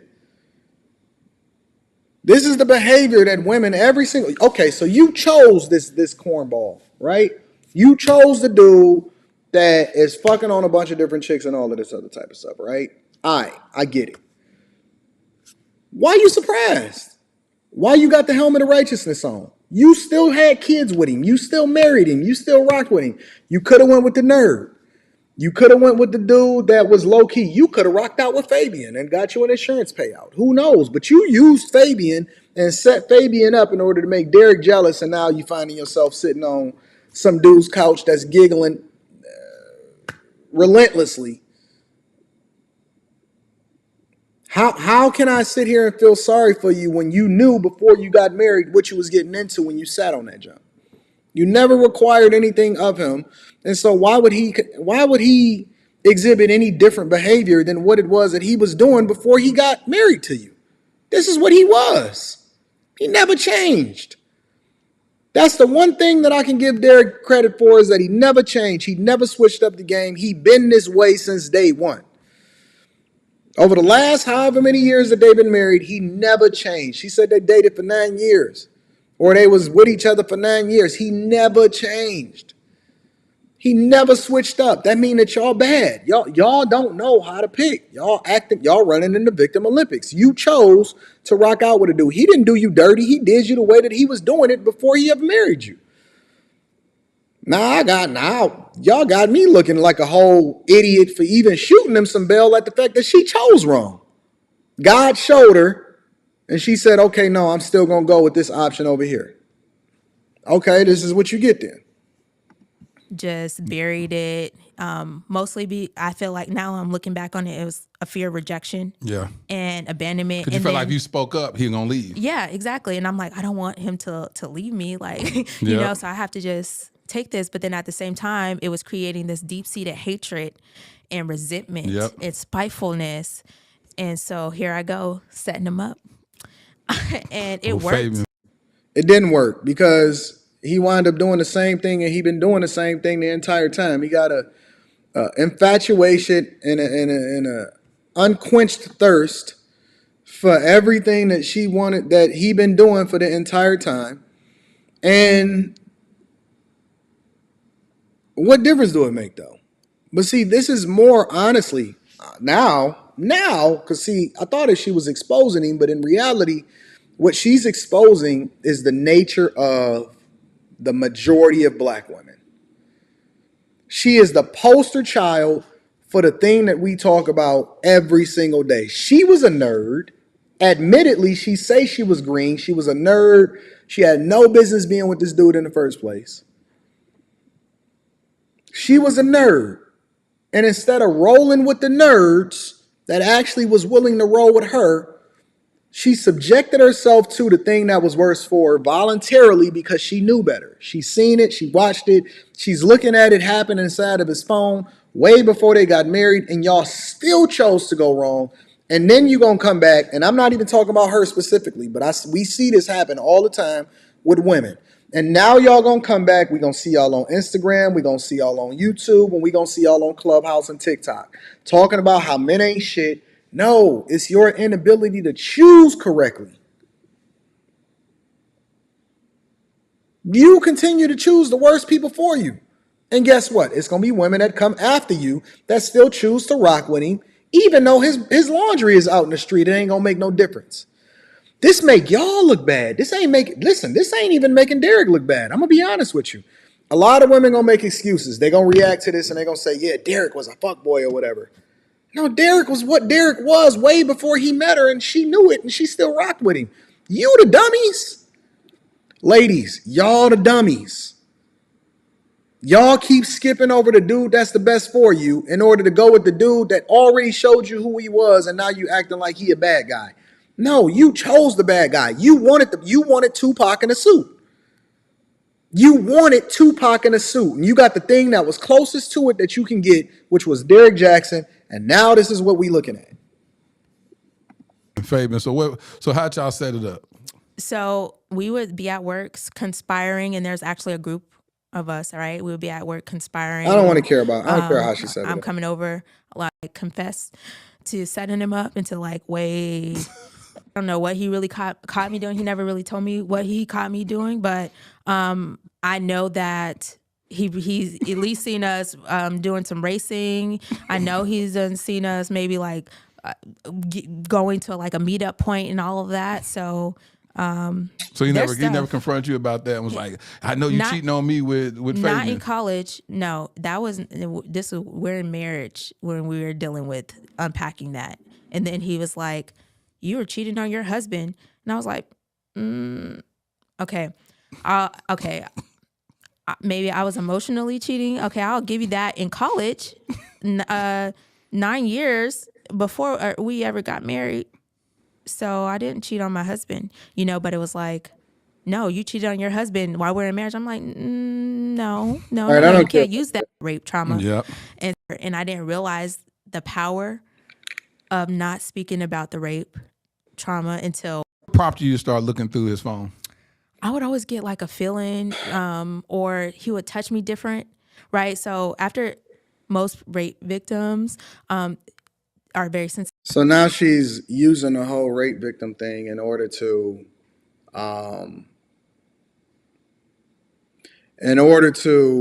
try to say that she was able to identify certain characteristics based off of how it is that she was treated when she allegedly got touched on, or whatever it is that she says happening to her.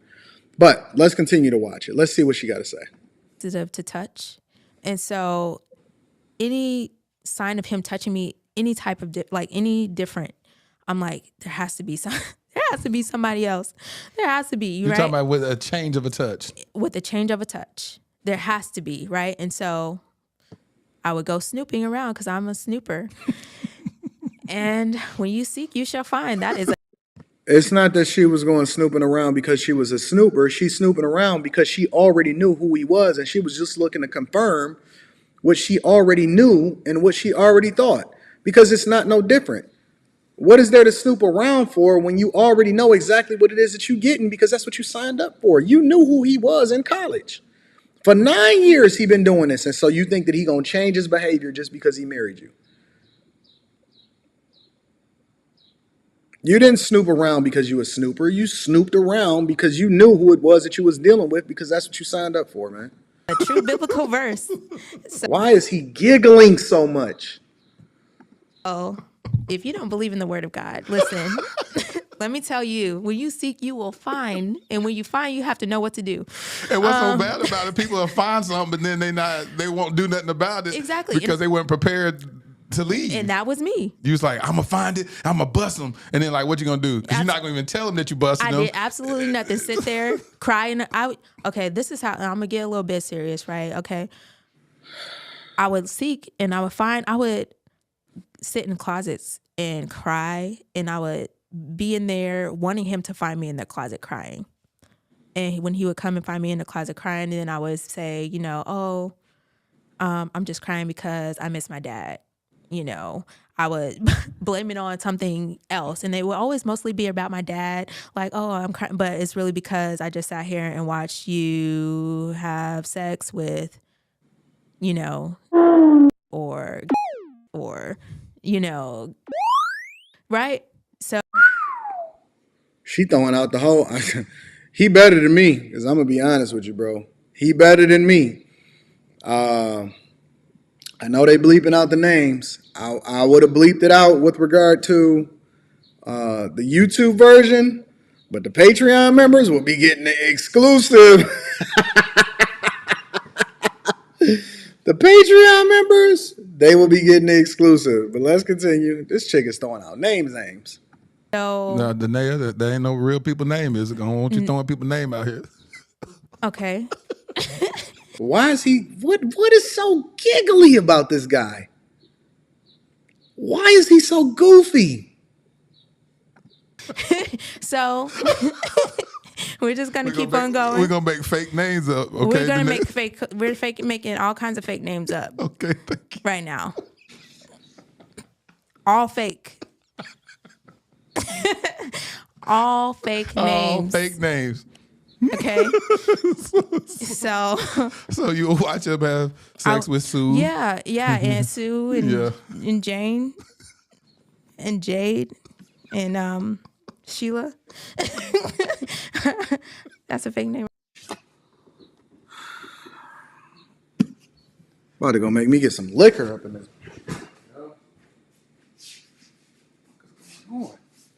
Why is it so goofy? Jesus.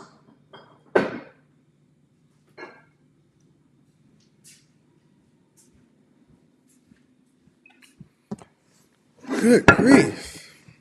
About to make me start drinking. Right? I don't know. That's a fake name. That's a fake name. That's not a real person. Seriously though, I would sit there and watch that, especially in college. I would literally sit in closets, or I would sit on the side of the dresser and be crying, and I would be there, and I would stay there in that space until he came back, from wherever he was, and he could find me, and then he can console me. But he didn't really know he was consoling me about his indiscretion as opposed to the lie that I told him. Right. And so all of that is toxic behavior. And I had to go back and really deal with that later on once I started to realize that, hey, Janae, you are not well. You are not okay. And really deal with why I was doing that and unpack it. So. And so on again, off again, situationship. Here's the thing that I don't understand, yo. And maybe this is maybe this is just me. And this is the thing that I'm very, very confused about. Why is Derrick Jaxn recording all of his encounters with all of these women? Why are y'all compiling evidence against yourselves? Man, both of them was dumb. This ain't nothing but just a super toxic situation that ain't good for nobody. She over there knowing who he is, still trying to rock out with a dude that she know ain't no good for him. From the very beginning, he let her know that she wasn't no good for him, or he wasn't no good for her. This dude over there with self-incriminating evidence, recording himself having hold on, wait. Check this out. He recording himself having sex with chicks and then leaving his phone available for her to be able to easily get in order to see it. What is wrong with y'all? What is wrong with y'all? How is she able to get into your phone multiple times ever since y'all was in college all the way up until today to be able to see what the hell is going on in your phone?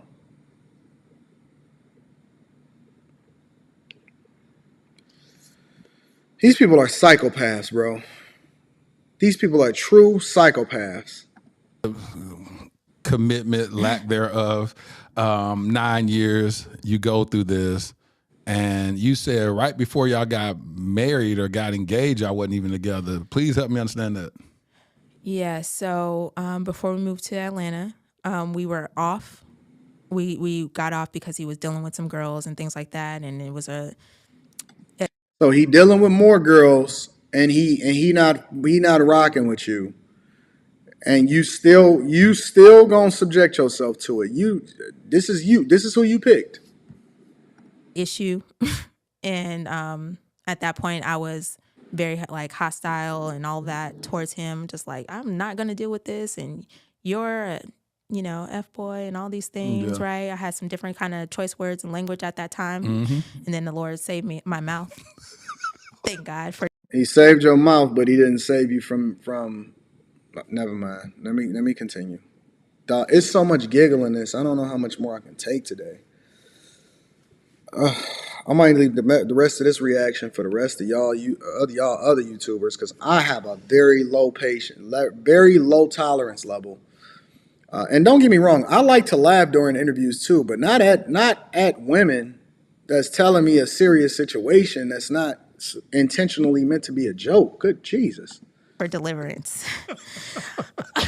I think a lot of people give you a pass on whatever word you decide to use back then. But no, at that time I had asked him, I was like, do you believe the things that you're saying, right? Because this is at the beginning of his career really like taking off. And I'm like, do you believe the things that you're saying? And it really caused a rift.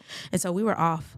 And so that time that we were off, we were still messing because around. You questioned whether or not he believed that which he was sharing with the masses. Just let her rock. Just let her talk. Just let her rock, fam, before I have to take one sip. On avoiding F-boys and that type of stuff, y'all fell out because you asked him if he truly believed what he was saying? I asked him that, yes. It was a big thing, and we did fall out, along with the fact that there was actually other girls at the time. And so it was just all too much. And so we end up ending that, and then we both end up moving to Atlanta, right? From there. How y'all keep moving to the same place? Soul tie. Listen, people underestimate the power of a soul tie. No. I'm not going for it. That's not a soul tie. That is called digmatized. Okay? Listen. Women can put whatever words they want on it. They could jump off the bridge. They could say soul tie, trauma bonding, all of this other type of stuff. It's called being digmatized. That's all it is. That ain't no soul tie. That's you wanting to have that D, and you moving a certain type of way as a result of it. And that's what she rolling with. This ain't a soul tie. Soul ties, huh? No, this is not soul plane. Let me see if I... Yep. And it's a soul tie. And I had no idea what that was at the time, and neither did he, right? And so it was like, who would move there first? Did you find yourself following after him? No. So we had actually planned to move there prior to, because we were living in Raleigh, North Carolina at the time. We had already planned to move there, but there was so much. I had caught him with some other girls. The girl... I'm reading Super Chat shortly, y'all. Actually reached out to me, sent me their conversations and their pictures and all this stuff, and I was freaking out on him. And oh my God, this chick had more evidence than the FBI. She got more evidence than the law would ever allow, and then she gonna still get married to him and follow him over to Atlanta. Okay, I see what we dealing with. I should have watched this before I did my live stream last night. I would have had a completely different narrative. And then we're like, okay, this has to end. So we had already planned to move. So at this time, you were 27? 20? We were early 20s. Yeah, so about 24, okay, let me see if I can scrub through this. The plans were still on to move. I had already, such is going to be rolling through about, an hour and a half later. Yeah. And sometimes we went a little bit longer, so literally passing each other on the stairs, like out the door. All right, have fun, your shift, And you got to figure out what you're doing with your life. You are his mom. And I was like, listen, I don't have another 7 years to give him. I'm trying to figure this out. And like, I want to be with him. I want to do this, but I don't have another 7 years to give him. So he has to figure out what he wants to do. And then shortly after that, I'm getting a call from my mom, and she's like, I just got a call from Derrick asking me for your hand in marriage. I thought you... So she guilted him into marriage. All right. So that's the translation. His mom, she told his mom had a talk with her, or a talk with him. He came to the conclusion that this is probably a good chick to have kids with. He did the finesse and called her mom and said, hey, you know, because she didn't have a father in her life at the time, and said, hey, I want to ask for your daughter's hand in marriage. The mom called her, and then she got excited and forgot about all of the chicks that he was fucking prior to this whole situation. Okay? Summary. I'm giving y'all the cliff notes. You were not in a relationship. I was like, we're not. You know, we're doing this co-parenting thing, you know. And she was like, okay, so what are you going to do? And so I actually knew about the engagement, which she didn't know about, but I actually knew about the engagement and all that because my mom told me about it. She was asking me these questions because she was like, I thought you weren't in a relationship. And I'm like, She had 3 mishmortions before they got married, so they wasn't using rubbers. He was dicking down other chicks. Yo, this is just quite possibly one of the most toxic stories. I think Derrick Jaxn quite possibly could be the Pookie of the year. Derrick Jaxn is, I don't know if I should call him the king finesser or what. Derrick Jaxn need to pivot and write a book or start creating content to show how he finessed. Derrick Jaxn is the real life coach for a lot of these guys that don't have the game to be able to get multiple different women.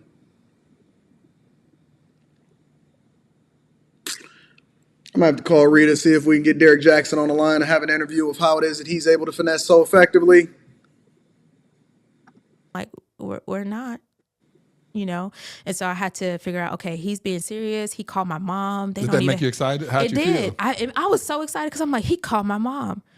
My mom and him, like they don't mess with each other. no. And so he humbled himself. He called my mom and asked for my hand in marriage. She's serious about me. It's meant to be. Absolutely. So excited. And so, yes, I was so excited about it. To be. Yes, he called my mom. You don't even know what that means, right? Either going back to Denver or I'm coming to stay with you. I want you to be here for the baby's birth. And it was right around the time that she was going to be born. So we need to figure this out. So I ended up moving in basically with him in the house that he was in. And we never really. I will give them I will pay them $10,000 a piece to come and kick it with me on a black couch inside of the room to do an interview with both of them. I probably have to give him a little bit more. I give him $20,000. I give him $20,000 for the rights to their story. Well, I give him 20, I give her 10 for the rights to their story in order to be able to come over and do a round table. I think we could recoup that. Y'all think we can recoup that? I think we can recoup that. Officially said, like, we're back together. To get them both in a room together. It was just like implied, we're back together, you know? So there's never a conversation like, yes, we're doing this. We go together, circle yes or no. It was just like, When it cometh in the morning, you thought that was your morning. All the joy. Do you know the bragging that I did? Mrs. My man. Mrs. Jaxn, okay? Mrs. Jaxn, okay, if you're nasty. That was my thought. Almost gave me like this false sense of confidence. If I give him 100 G's, then that means that I get the rights to his whole life story. Like I get to do the Netflix documentary series. He got to narrate it and all of that. Accomplishment, right? Yeah. And so, but you couldn't tell me that at the time, so.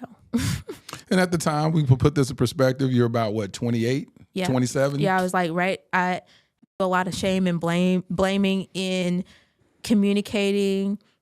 Little desk and was like, hey, I need to change trainers. And then the trainer was like, well, did I do something wrong? Whatever, can we have a conversation? I was like, there's nothing that you did wrong. It's just, I got to do what I need to do. And I need a woman. And so then I got another trainer, Serena, and she got my whole life together after that. But yes, that became the focus. There was a lot of issues that came from that. And pretty much triggered the toxic behavior in him, pretty much. Triggered the toxic behavior in him to where now we have all these things going on in our marriage. So, such as you said, triggered what? You said that triggered what? To accuse you of infidelity, to give him a pass to cheat on you? Essentially.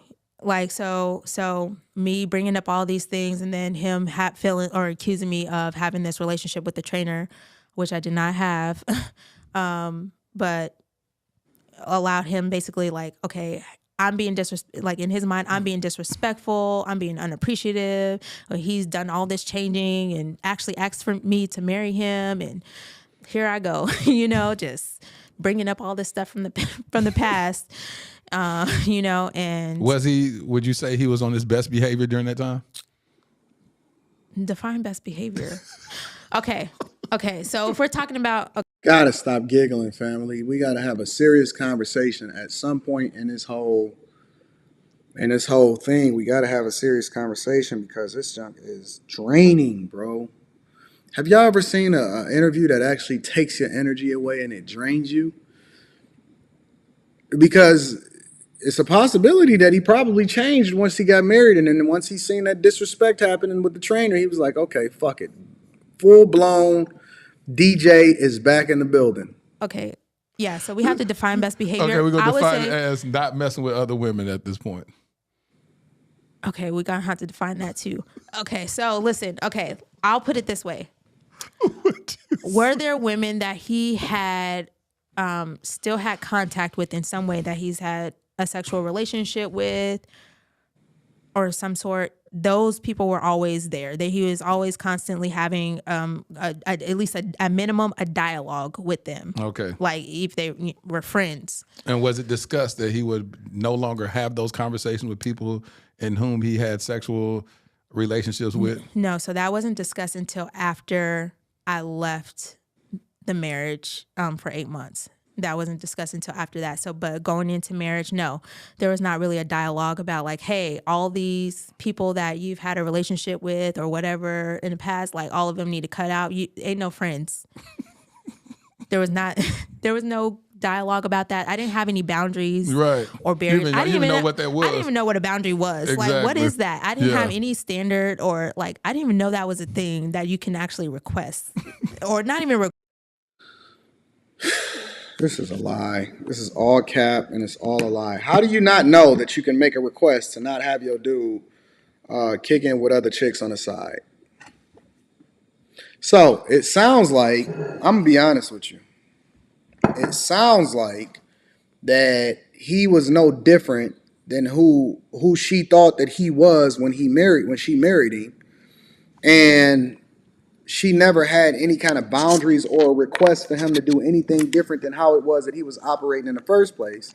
It sounded like he actually had full throttle availability of being able to do what he wanted to do when he wanted to do it.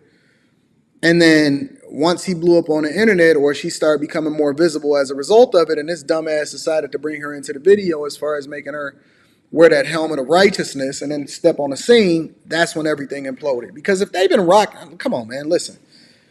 If they've been rocking for the entire time since they first met in their early 20s and 19 years old, she said she tutored him and they was 19 years old, right? And if this is the life that they've been living the entire time, including him staying in contact with and rocking out with all of these other chicks,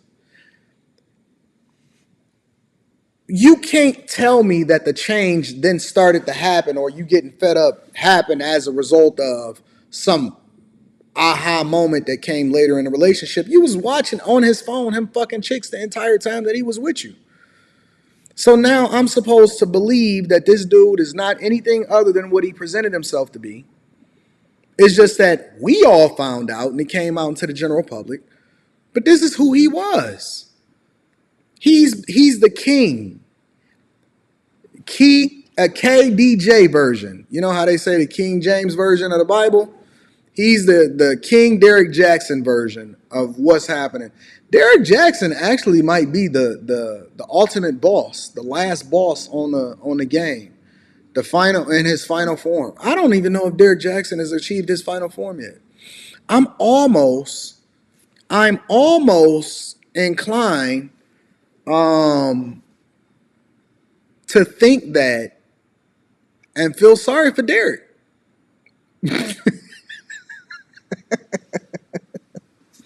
Hold on. Listen. I can't take any more giggling. Maybe we'll continue this tomorrow. Let me substantiate my argument, and then I'm gonna read the super chats. Okay, I'm gonna read the super chats. Just roll with me for 1 second, y'all. 1 second. I'm inclined to think that Derrick Jaxn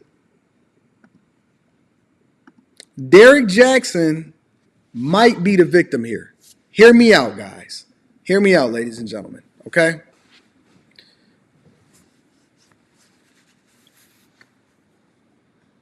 She the only person that switched up here. Based off of what I'm hearing communicated, listen, I might have to shoot Derrick some bail. I can't judge him in this negative way. Based off of what I just heard communicated to me, I can't judge Derrick and look at him in the lens that the rest of, I got to finish the video? All right. Y'all making me finish the video. Okay, let me come back to the video. Y'all determined to make me suffer in this whole situation, huh? All right.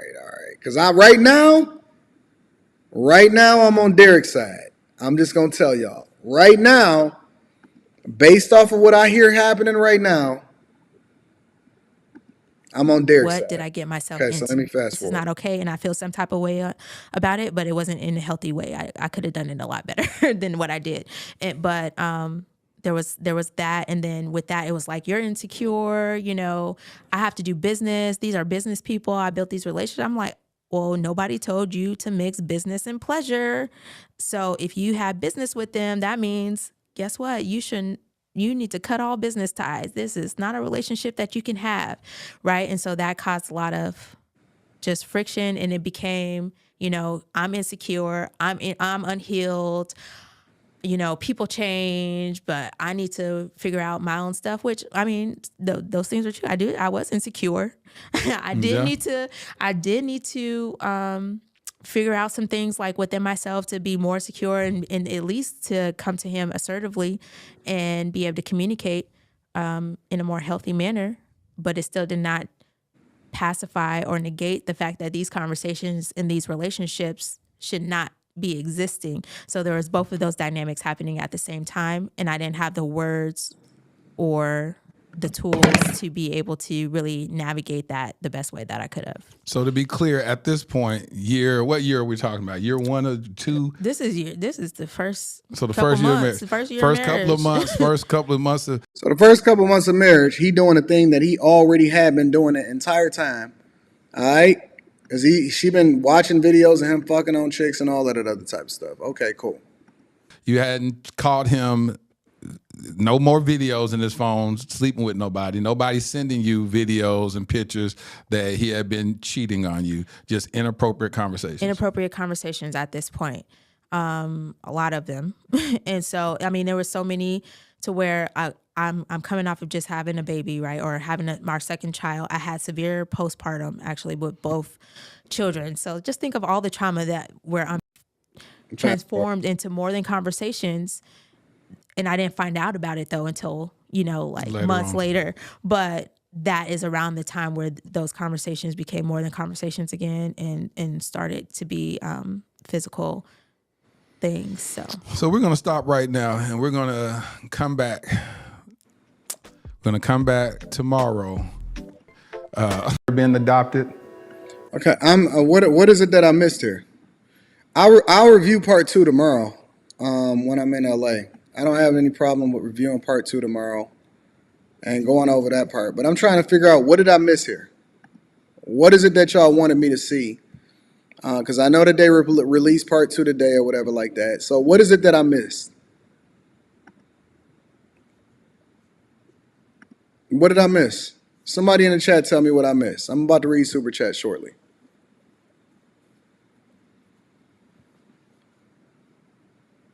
I'm gonna be honest with y'all. I'm inclined to think that Derrick might be the victim here. Derrick might be the victim here. Why is Derrick the victim? Why is Derrick the victor? Victim. No, Derrick is not a master manipulator. See y'all in the chat. Y'all want to throw these wild assumptions and all of this other type of stuff. And we can break down the second half of the interview tomorrow. But y'all saying that Derrick Jaxn is the master manipulator. I think that Derrick is the victim here. I think it's the victim. Because what you're now seeing is she the one that switched up. She's the one that switched up. Okay, listen, I tell you what. If I'm off, I'm going to do this. I never do this on a Thursday.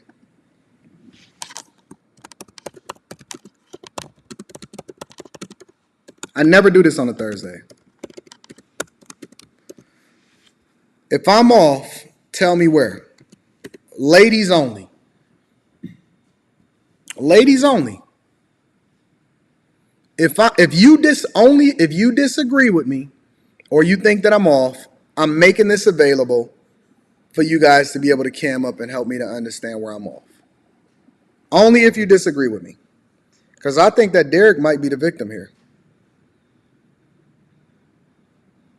I do. Isaiah, I think he's the victim. I think y'all simping in the chat. I think that Derrick is the victim. Because first of all, I'm going to tell you why. Derrick was finessed into this marriage.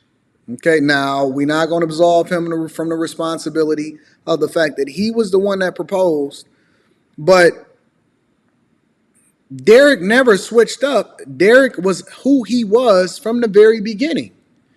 See, the problem and the thing that y'all want to remove yourself from, because y'all don't take responsibility. If a guy have a baby with a ratchet chick, we say, listen, we don't give a fuck, pay for your kid, family court, child support, you should have picked better, you the one that created it, men take 100% responsibility for the situation.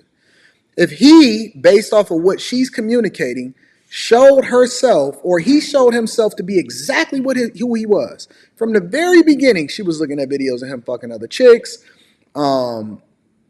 She knew where she lined up and she knew where she stood in the whole situation, but she was in there based off of hope and status, because she said it. She says, yeah, I'm Miss Jackson and all of this other type of stuff and so on and so forth. And so if she stuck around, tried to make him jealous, got him back, manipulated it, the whole situation and everything like that.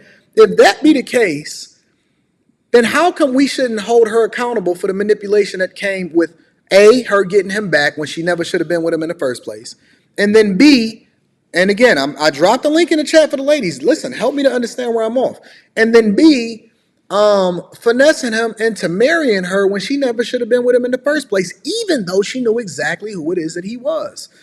And this is the thing that men keep telling y'all, because y'all so caught up in what you think happened to you instead of the situation that you put yourself in. And this is why I keep holding women accountable for their decisions. You can't say, I'm a grown woman, I bring my own stuff to the table.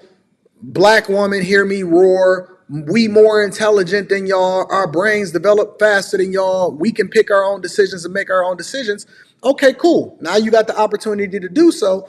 And then you pick a dude that you know is bad for you and you shouldn't be with him if that's not what you want, even though you never told him that that's not what you wanted in the first place. And then you marry him, have children by him, and then expect for him to switch up and change from anything that he was doing prior to him getting with you. And then she came into it, listen. She came into it with unhealed trauma. She specifically said that she came into the relationship with unhealed trauma. Whatever it was that happened to her before he ever got into the picture, she came into it looking to trauma bond with this nigga. She rode with him despite the fact that he told her and showed her exactly who he was, championed the idea, made him jealous to get him back, then got with him based off of her communicating with his mother, in which he then contacted her mother in order to ask for her hand in marriage. Still was never ever any different than what it was that he was with her throughout the entirety of the 9 years before they ever got married, deleted her own children and had abortions as a result of it. And then we supposed to look at him as the bad guy when she the one that put herself in a position to do so in the first place. So you came in with unhealed trauma. You never addressed it. When you caught him doing stuff that he wasn't supposed to do based off of what you now set your standards to be now, not based off of what it was then. Now I'm supposed to look at him as the bad guy. No, you never rocked with the nerds. You never rolled with the person that you were supposed to in the first place. You chose wrong. And so if we gonna give all women all of this power in order to truly be able to live in a purpose and do what they want to do, then how can I hold him 100% accountable for the decisions that she made? How can I hold him accountable for the decisions that he made? A lot of y'all chicks, y'all get with these rappers, you get with these ball players, you know what the fuck that their life is about. You know what you getting yourself into. You know what it is. You getting with the dude that every chick then already had. And now you expect for him to change or be different based off of what? Based off of what you think and what you stand for? Come on, man. This is why it's hard for me to have people running in the Victim Olympics, because you signed up for it. You signed up for it. You signed up for this life. This is what you put. This is what the position that you put yourself into. You want me to feel sorry for her, but the thing that I don't see is anybody feeling sorry for the man, because it's a strong possibility he's still gonna have to pay her. It's a strong possibility he's still gonna have to take care of her. It's a strong possibility that even though he the one that's still the same thing that he was in his early 20s, and since he was 19 years old and probably before that, he's still gonna have to give up a lot of money as a result of it. But I'm supposed to feel bad for Derrick. I'm supposed to feel bad for her when she's the one that's largely making the decision to be with a man that she was never supposed to be with in the first place. It's hard. I'm trying to find it. Maybe I'm wrong. Maybe I'm off. I think that he finessed y'all into buying his book. Y'all couldn't see through the whole thing. You couldn't see it. Help me to understand it. He finessed y'all into buying his book, but he certainly didn't finesse her, because she knew exactly what she was getting herself into. Self-admitted, she knew exactly what she was getting herself into. Now tell me where I'm off. Tell me where I'm off. And I know why y'all feeling a certain type of way in the comments. I know why you feeling a certain type of way in the comments, because you did the same thing. You rolled with the dude, and I know you did it, because every time I talk to women, and I'm going to read the super chat shortly, every time I talk to women, and I say this, I say, you already know the man that you should have been with because you already left him. She had sex out of wedlock. She continued the trauma bond. She never even got herself together. She wasn't whole before she got into the relationship. She was dependent on him to be anything different, and she probably was influenced by people that were around him or the internet in order to try to, come on, man. Come on, bro. Every time I tell women that you probably passed up on the man that you were supposed to been with, even if they married, they be like, yeah, you right, Anton. You absolutely right. You're absolutely right. I passed up on the guy that I probably should have been with. I see you in the back, but y'all got to get on camera. Y'all got to get on camera, because I don't know who you are. I don't know if you're a troll. I got to make sure that the people is what they are. Come on, man.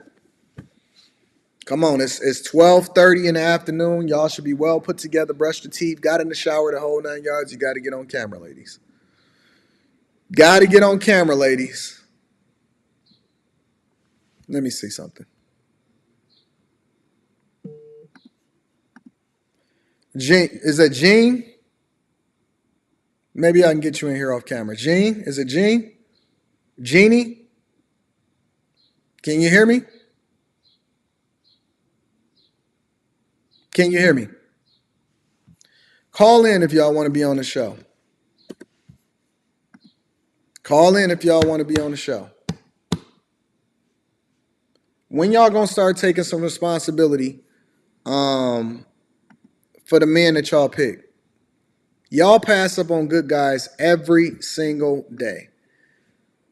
Y'all pass up on good dudes every single day, but then we supposed to feel some type of way because the dude that you with is doing nothing different than the thing that he was doing when he first got with you. So how am I supposed to hold him accountable when he's no different than he was when he got with you? How can I hold a man accountable for doing anything other than exactly what it is that he got with you? Why you keep passing up on a dude that you're supposed to be with, and then somebody's supposed to come back and fix you? No, he's supposed to change and who he is instead of you actually picking better based off of where you're trying to go in life. And I'm not saying that she asked for any sympathy or anything like that. All I'm saying is I can't really look at him and say that he anything other than exactly what it is that he presented himself to be. Let me pin this to the top of the chat because I'm gonna read super chats, but I want y'all to be able to cam up and say whatever it is that y'all want to say. I know y'all ain't got no courage. Y'all ain't never trying to justify why y'all feel a certain type of way, but y'all always feeling a certain type of way. Let me pin this to the top of the chat. I'm gonna read these super chats shortly. All right. So we got that popping. So, ladies, if you think that I'm wrong, the link is pinned to the top of the chat for you to be able to tell me. But I believe that I'm right. I believe that I'm 100% absolutely right in this thing. Y'all don't want normalcy. Y'all don't want to be regular. You don't want to be with a regular guy. You don't want to be with a guy that... Let me give myself a round of applause. Let me give myself an air horn while I'm at it. You ain't know I had the soundboard over here too, did you? Let me give myself a round of applause and the air horn. Look at Peaches. Look, this is exactly what it is that I'm talking about. Peaches, I'm about to highlight your thing real quick. Peaches says, can good guys stop being so lame and boring? You don't want a good man, Peaches. You want a hot girl summer. You don't want the guy that's gonna go and take care of you and make sure that you all set up and gonna be a good father to your kids. You don't want that. You don't want that. You want a dude that's gonna whisk you away and put you in the bedroom to have a threesome. With another chick. That's what you want. That's what y'all want. Link is pinned to the top of the chat for any woman that want to tell me differently. Y'all don't want the good guy. Y'all want the dude that's going to make you cry. That's it. Hold on. Before I read the super chat, y'all want the dude that's going to make y'all cry. Why do you want the dude that's going to make you cry?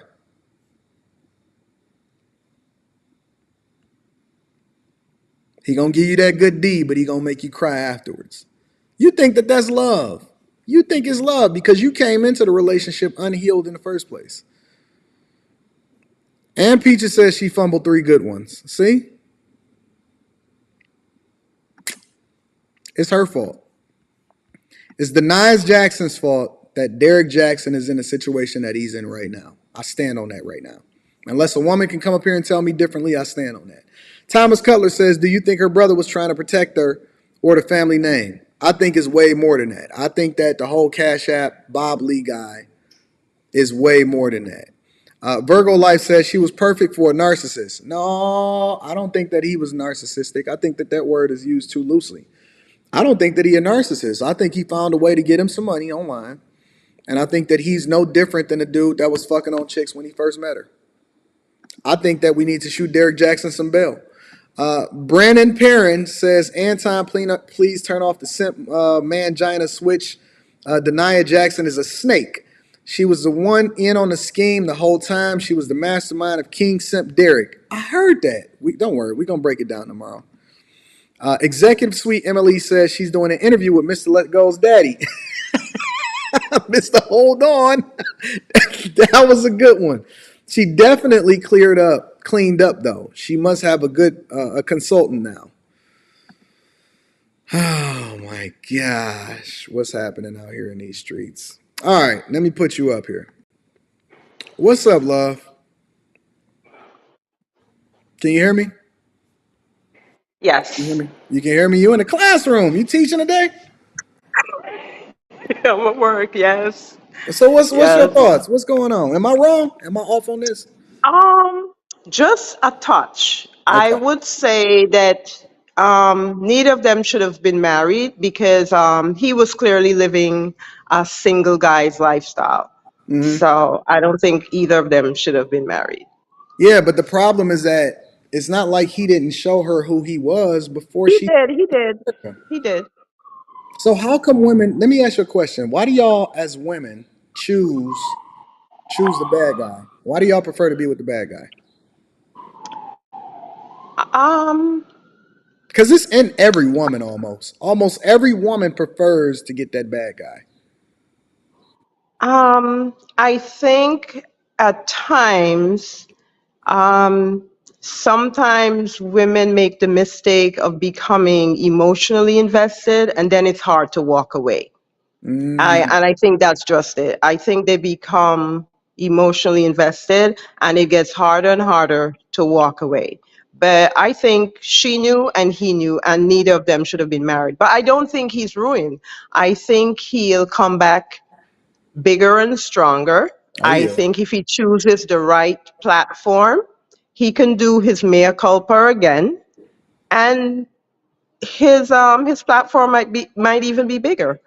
I think that he should I rebrand mean, I and never get better. followed him because obviously you can see I'm a woman of a certain age. I don't really, you know, do a lot on social media, but I did watch the interview, And and what did you think about the interview? I think actually what I got from her was that I liked the fact that she owned a lot of the ish that she was doing and a lot of why she stayed. I like the fact that she could own that she made a lot of mistakes, and instead of totally stepping away, she was doing the back and forth thing a lot of the time. I heard she was the mastermind behind the whole Derrick Jaxn thing. She probably the one that benefited the most. Well, she knew she was on rotation before. She was saying she was meeting women. You're right. In the stairwell. I mean, they each had appointments, and so it Mm, was a thing. It mm. was a thing. So she really the person that we need to be holding accountable Yeah. instead of Derrick. So she was bad. They were passing each other in the stairs. I have this time, and you have this time, and But Mm, then pregnancies and babies got involved, and mm-hmm. so. But it was just about, I think she was very emotionally invested and she couldn't walk away. She liked And that. so was he. She was about And that. so was he.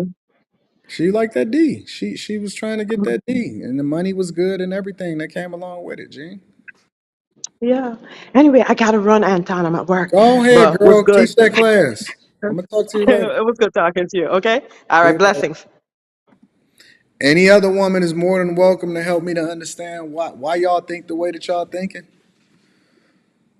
Any other woman is more than welcome to be able to come up here and help me to understand why y'all thinking the way y'all thinking.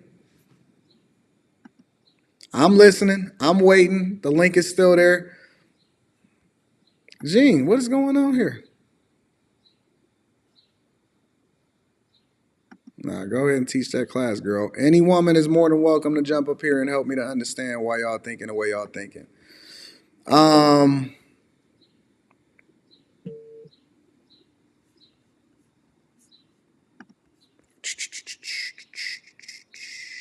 come on, man. I know what that finesse is. I know what that finesse is. Yo, yo, yo. Nah, we not gonna rock with that. Anyways, let's keep it moving. Any other woman is more than welcome to come up if they got thoughts. Definitely can hold that down. Let me read some of these super chats. Kyler, okay, yeah, you was correct in that. I got you. Let me see. Prince L. Lee N says, Prince Elian says, good morning, Anton. To answer Wade Talk's question. DeSantis is banning the left from trying to teach that queer theory is a part of Black history. Oh, yeah. I know what you're saying. Race hustlers are lying about the ban. I got you. Let me bust down the rest of these super chats. Speeds the Beast says, thank you. She knew who he was. Keep it real, big dog, as per usual. Shout out to Speeds the Beast in the building. Forsaken Archive says, Uncle Kevin would have had a field day roast session with this. She is definitely a modern one. Definitely. I guess you meant to say definitely. Desperado says, big love from Salt Lake City. I love Salt Lake City. I went out to Salt Lake City and I went and visited. No, that's a whole nother conversation. I get there in a minute. Shout out to Desperado. Hines86 Arts says, ladies and gentlemen, we have what we have here is a self-inflicted wound. Facts. All facts, no cap. I absolutely agree. Darren Walker says, I think the interviewer has some kind of syndrome. I got my dog, Jay Woodfin, in the back, so I'm going to come back to his. Let's see. Messy Mathematician says, I like that name. The schoolgirl giggling is taken away from the dialogue. Facts. I wish the interviewer would tighten up a little bit. It's distracting for what she's saying. Knock it the fuck off. Knock it off. You know what I'm saying? Bitcoin Brown says, every time he giggle, take a shot, time. I'm going to be drunk. Shen C says, Derrick Jaxn was simply coaching females on how to avoid guys like himself. Actually, all makes sense now. You know what I'm saying? I agree. Brandon Perrin says, King Pookie, Derrick Jaxn over the House of Hypocrites, no contest. I agree with that. Forsaken Arts, oh yeah, you said that one. Luis Rodriguez is in the building, says, Derrick Jaxn awards Pookie of the Year, most toxic couple of the year. Christian Bailey is in the building. Thank you, Christian. Lenny Deadstock is in the building, says, every King Pookie needs a trap queen. Trish Man X, the rebirth, says, it's simple. If the roles were reversed, we'd all be asking why he is a man. He, as a man, stayed, and we'd question his intelligence. Exalt Derrick Jaxn. That might be y'all new king. They went from situationship straight to marriage. They were never together. Daniel Harris says she must be the prequel to the new Color Purple musical coming out this year. Y'all, wow. I'm going to be Anarchy. Says, saying good morning and paying my dues, all love. Shout out to you, love. I appreciate you. Spaces is in the building, says, I don't believe for 1 second that she didn't let someone like her trainer bust them cheeks. I'm going to get to that. Don't worry. I'm going to get to that. I wish I could live stream tonight, but I'm definitely going to be on a plane going over to see my dog, Jay Woodfin. I don't believe for 1 second she didn't let someone like her trainer didn't bust her cheeks at least once. She just can get away with it because there's no proof. She has. What if she's the actual the kingpin of this whole thing, like Lori Harvey? I mean, not Lori Harvey. Marjorie. Anton, I stopped trying to be the good guy in high school. Women move off of feelings and emotions. I love my new role now. Men, stay focused and on your purpose. Shout out to you. Let me just double check something really quickly. Executive Suite MLE says, can't wait for the NYC meetup. Got to do a rooftop, bro. I'll be there for sure. If anybody was there for the NYC meetup before, my dog, Jay Woodfin, says, where we eating for lunch tomorrow, big dog? And then he also says, pick a spot, and this chick is telling on herself way more than she's telling on him. Let me bring up my dog. Quite possibly, before I get to Nikki, quite possibly taught me a lot of things that I didn't even realize about credit, especially about which bureaus to follow and everything like that. Let me bring in the king,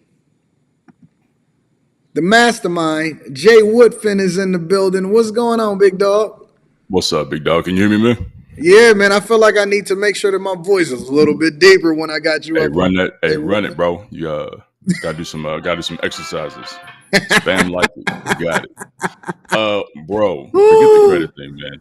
Just watching this video is, if you're a man, if this ain't triggering, I don't know what will trigger you. Watching this, I agree, man. This is what they do. I agree. Is wild. She got into the situation, represented herself as one thing, accepted him as one thing, played his game the entire way, got the ring, had the babies, and said, you know what? God is the master plan. Yep. And now he just got to go along with the narrative. Then she gets jacked up and played all the way out, played straight to the left. Then she started doing sing-alongs and as you would say, water waving on IG. Yep. You know, with the Lord going all over the place, acting crazy. I think that she the narcissist. How many personalities she got, you think? She is Dr. Jekyll and Mrs. Hyde or whatever the hell that is, because I'm gonna be honest with you, bro. The more that I watch this, and maybe it's just me, the more that I realize that he may not be the bad guy. It might be her. Bro, I was totally against this dude. I was too. Until this interview, I was totally against this dude. I was sold on the fact that this dude was a maniacal, like just a straight maniac, bro. I didn't should have been understand how. quiet. You know what? If she was quiet, she could have got away with it. She should have just shut up, bro. She should have been quiet, bro. She should have just shut up. The whole world was on her side. And now she's come out and she done told on who she really was, told on who he really was, which is the person he turned out to be. But she switched up the game. And that's what's got me tripped up. I thought she was this wholesome, you know, little chick that he basically met and kind of saw a target, saw a mark, and was like, you know what, I can use this. But I agree. No, they came together on one little ratchet accord. Yep. And they had a bunch of dysfunction all the way throughout. And then she tried to but I give him more credit than her, because he was the same way that he was before she got with him. That's my point. He never switched up. But he never changed up on her. She rode the wave and she benefited. Tried to make him follow the game. Yep. And like he's like, yo, that ain't me. Yep. That's just ain't me. Now what he do online is what he do online. That's finessing 1,000. Well, he got the bag, but she was the man. Listen, I think you're right, dog. I think anybody who's saying that she's the mastermind of this entire thing is 100% on point. I think she set this stuff up like this from the jump. She saw his capability. She knew where it was taking him. And I agree. She allowed it to happen. She saw what this man was doing. She knew what this man was from jump. She could have stopped this crap way ahead of time. But I think she saw the money. I think I'm gonna let this man lie online so I can get these bags. I agree. I think that she is absolutely a finesser. Well, let's stick around. I was over here doing the Anton whistle the whole interview, bro. Stick around. I want to see the whole interview. Here. Let's see.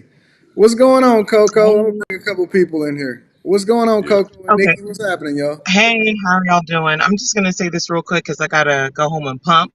But one thing to keep into perspective, she didn't expose him. None of this came out until Tasha K exposed, and that's when he brought her out. She wasn't trying to be in the camera or in the public. I think this is I don't think this is a mistake. I think this just exposes how she knew what she was getting into, but she still chose him. But the thing is, because he's quote unquote divorcing her, she didn't put him out there. She knew what it was. Is that she got embarrassed by him being exposed, and so it brought attention to her. And in his mind, he thought, well, because I knew it was not her idea to come out on camera with him with the cap of salvation. That wasn't her idea. That was his idea. That was his play. I don't think that he the mastermind behind any of this. I don't think it's her. It might be the PR or whatever. I think it's her. Nah, no, I don't think it's her. She doesn't, if you see her, she's not the get in front of it type of person. She never was. She was the quiet one. She was always in the background. She knew all of this. Those are the most dangerous ones. Yeah, Anton, but can I jump in real quick? Go ahead, Nikki. Here, I'm going to answer the question that no one wants to answer because I've been there and I've done that. Women have egos too. And the reason why women they want the bad guy and not the good guy, because there's an ego inside of women. You want to be able to say, I conquered him. I'm the only one that was able to conquer him. I got him. Look what you all could not do that I did. And that's why women like the bad guys. There's an ego inside of us that's driving us to want to conquer that man and to have that man for ourselves. And we know the bullshit that comes with him, and we don't mind. We honestly don't mind it. That's exactly. No, you're right. The only thing is we don't want the public to know. So really, Y'all are the manipulators. Super manipulators, Anton. It's not by accident. Like I gotta go. y'all just don't Love want to the be show. looked at crazy, but y'all are the ones that finesse this whole thing. What I will say is that if not for Tasha K, she would still be in the background. She is part of the problem. She said that they were in a toxic relationship, but she would not be on Front Street if it wasn't for his spot being blown up. Absolutely not. She was okay. I mean, even Kevin Samuels said that you can do what you do. Don't just embarrass. Don't just be being wild out here and having your whatever your indiscretions be exposed to the public. That was the problem. They had an understanding. She may have not liked it, but they did have an understanding. The No, problem that happened I is don't women think got it wasn't that she didn't like it either. well, I she mean, didn't like that it got she exposed. gonna say that she didn't like it now. She didn't like look, she just because she was like, I'm gonna let this go ahead because I want my man. She didn't like it. She just accepted it because she wanted to be with him. Period. I don't She was know. accepting of You it. would be surprised at how many I girls. think I agree with her, Anton. I think I agree with her point there, and the reason is, um, if she was okay with it, this would have never came out the way it came out.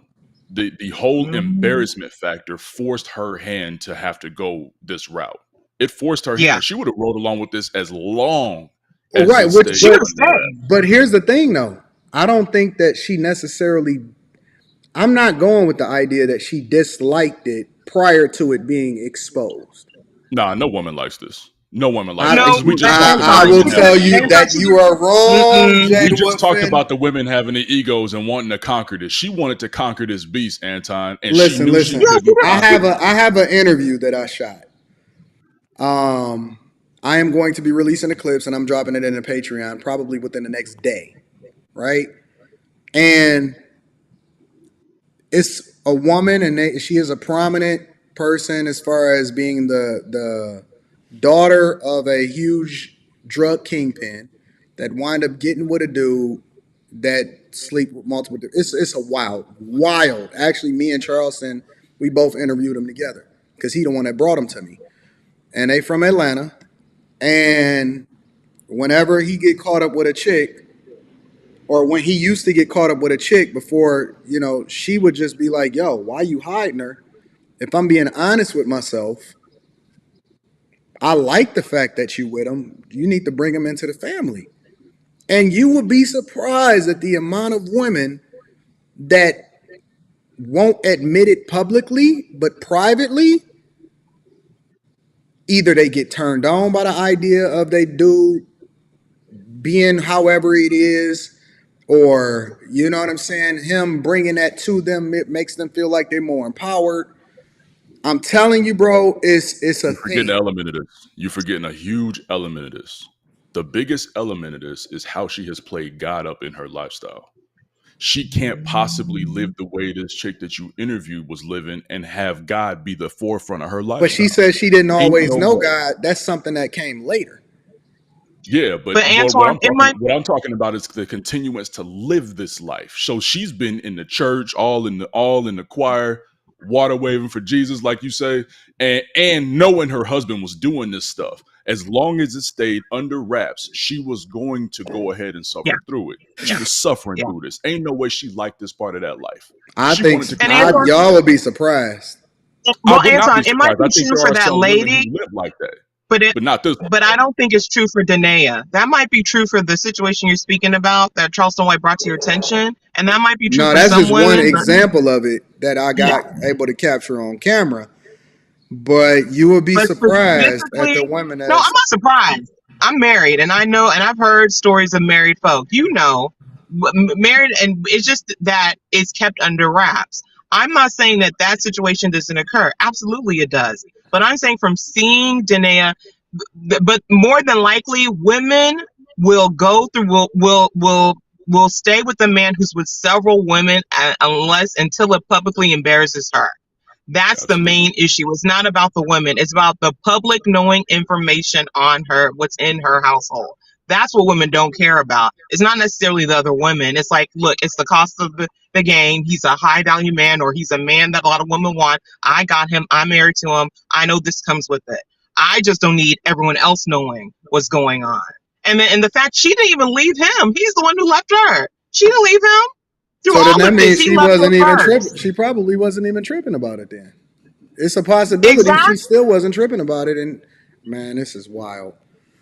Yeah, it is wild, but you're right. Both of y'all are right. It's not about him messing with these women. It's about now everybody is adding her, saying how crazy she looks, and then the thing is, she still didn't leave this man. It wasn't until he supposedly has left her. And it is what it is. That will always be the case with these type of women. They will never leave the man. The man has to leave her. I don't think do he blame- should have left. I think he should have just rolled it out. Well, the only thing is, the only thing that I blame him is he chose to marry her. Now you can say that he did it under duress, but he still chose to marry her. So I agree. I don't think that we absolve. I wouldn't absolve him for the bad decision that he makes. The one thing that if I was coaching him through that whole situation when that thing blew up, I would have told him to stick together, tighten the fuck up. Stop getting caught up with if this is I would have coached him completely different. I wouldn't have had him break up and none of that. I'd have had her do a little glow up, the whole 9 yard, have her operate more in confidence. She's beautiful. She looks good in the interview. She looks good in the interview. But she's straight. She's straight. Clean up. No. She clean up good. I would have had her clean up. I wouldn't have had her on with no helmet of righteousness. I would have had them stick together. I would have had them move. They would have been stronger as a unit, and they would have been able to capitalize financially a little bit differently if they would have played it differently. Yeah. I don't think there was a possibility that this was going to get played differently. And the more I think about this, and the more I think about her countenance as she was having the conversation with this gentleman while he was giggling all over the place, I think that this chick is addicted to pain. I think she's addicted to discomfort. I don't think she likes it like you think she likes it. I think she more needs this dysfunction. I don't think she can operate outside of it. Her entire life, as she announced in this interview, she's been dealing with similar type of dysfunction, similar type of trauma, and it's self-inflicted because she won't leave it. Well, if that's the case, then he really a victim then. I think this dude was victimized. I think he's a victim. But I think he was victimized by this girl, man. I think that she saw, and then he just went along with it. I don't think he's as smart. And by the way, if you look at how simple he is, he's been one way all the way through. I agree. That's true. This chick is complex. She is so much smarter than him. It's not even I agree. funny. I think that yeah, that's true. Gosh, I hate to say this. I might have to shoot Derrick Jaxn some bail. But I'm not shooting him any bail because this is not, she didn't bring this about. She did not bring this about. It was outside. Again, if you're reckless out there and you're reckless out there and you're a public figure, and your public figure is based on doing right by women, you're going to be exposed, and that is your fault. His demise is he's saying. I agree with that. He fumbled the bag. He could have actually could have capitalized off of the bag a little bit better, but neither here nor there. That's in hindsight, but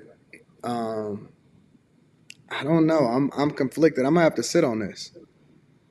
I'm sorry, I forgot your name, gentleman, but you are absolutely right. Woodfin, I think my dog Jay Woodfin. Make sure y'all subscribe to Jay Woodfin's channel too.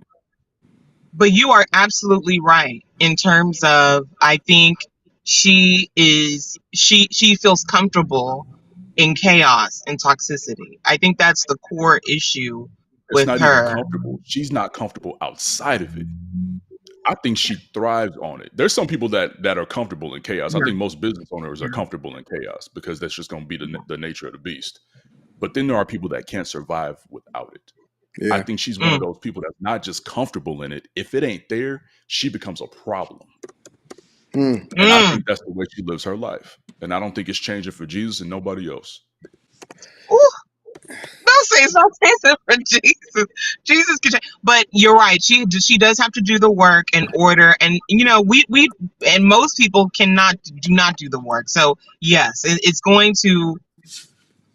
We'll have to wait and see. We'll have to see. But most likely than not, I wish she would have stayed quiet. She'd have been far better off Yeah. staying. Yeah.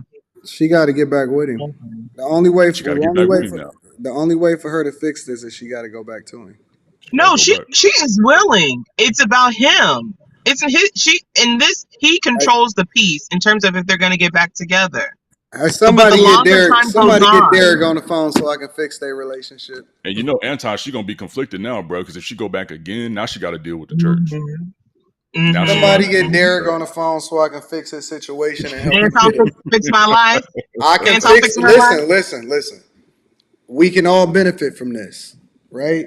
Anton, you better than God. I'm gonna 'Cause fix their relationship. God got his hands on this woman and can't fix it. No, it ain't about that. It's God may be sending his angel, Anton from AntonDaniels.com, in order to fix and repair what it is that we thought couldn't be fixed and broken. I'm telling you, God may be. Listen, I can fix this. I'm telling you, I can fix this. There's one thing that I can do is I can get in the mud and fix this. I'm telling you. So where we going to lunch tomorrow, big dog? I don't know. I don't know a lot of spaces out in LA. I got to figure it out. And you know what else? You know what else is check in, do wild? your podcast, and then hit me up and let me know where you want to go to lunch, man. It was nice talking to you, gentlemen. I gotta feed my baby. See you, Coco. Appreciate the conversation.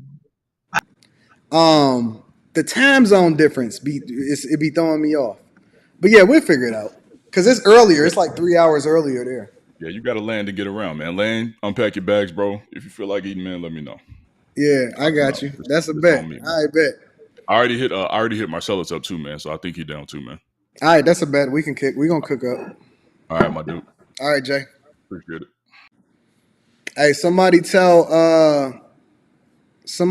Derrick Jaxn to hit me up so I can mastermind this thing for him.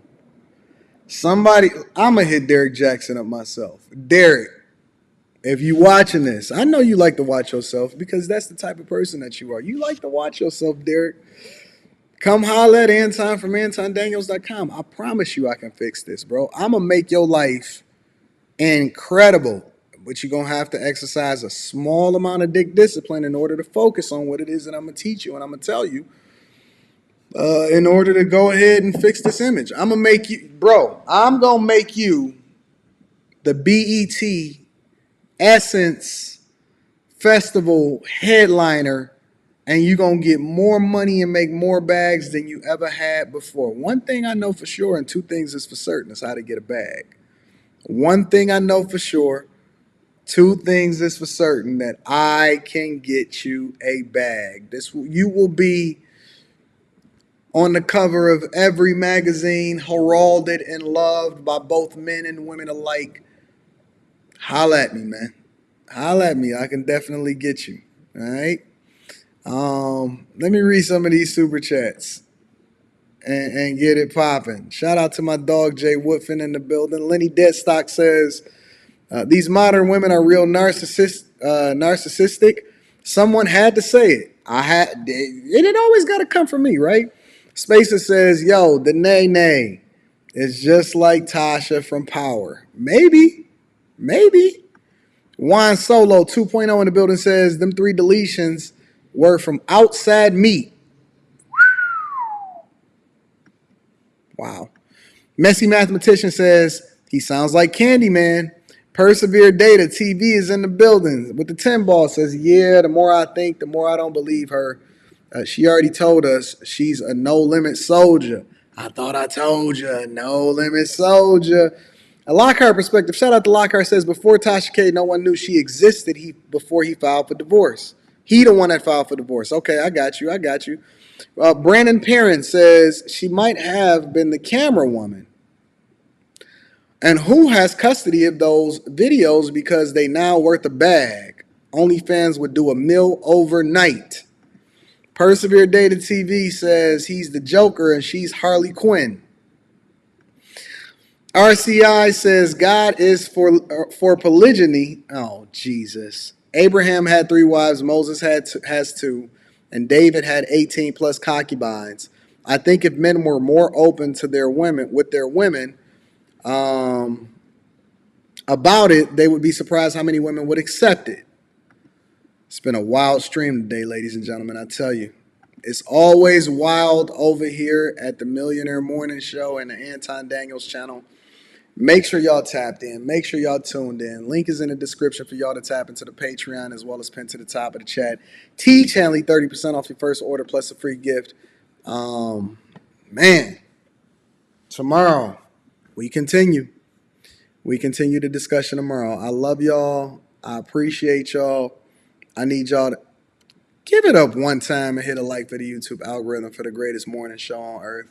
Person that gets y'all day started every single day. Dayline says one will never, the greatest ventriloquists moving their lips when they are using the dummies and the master puppeteers will never show the puppet strings. That's a good one. That's a good one. Listen, greatest morning show on earth. I need y'all to do me one more favor before we get up out of here, y'all. Make sure you share this with your family and friends. We don't want to be successful by ourselves. I love you. I appreciate you. You guys are absolutely, positively the greatest audience ever to exist on the face of the earth.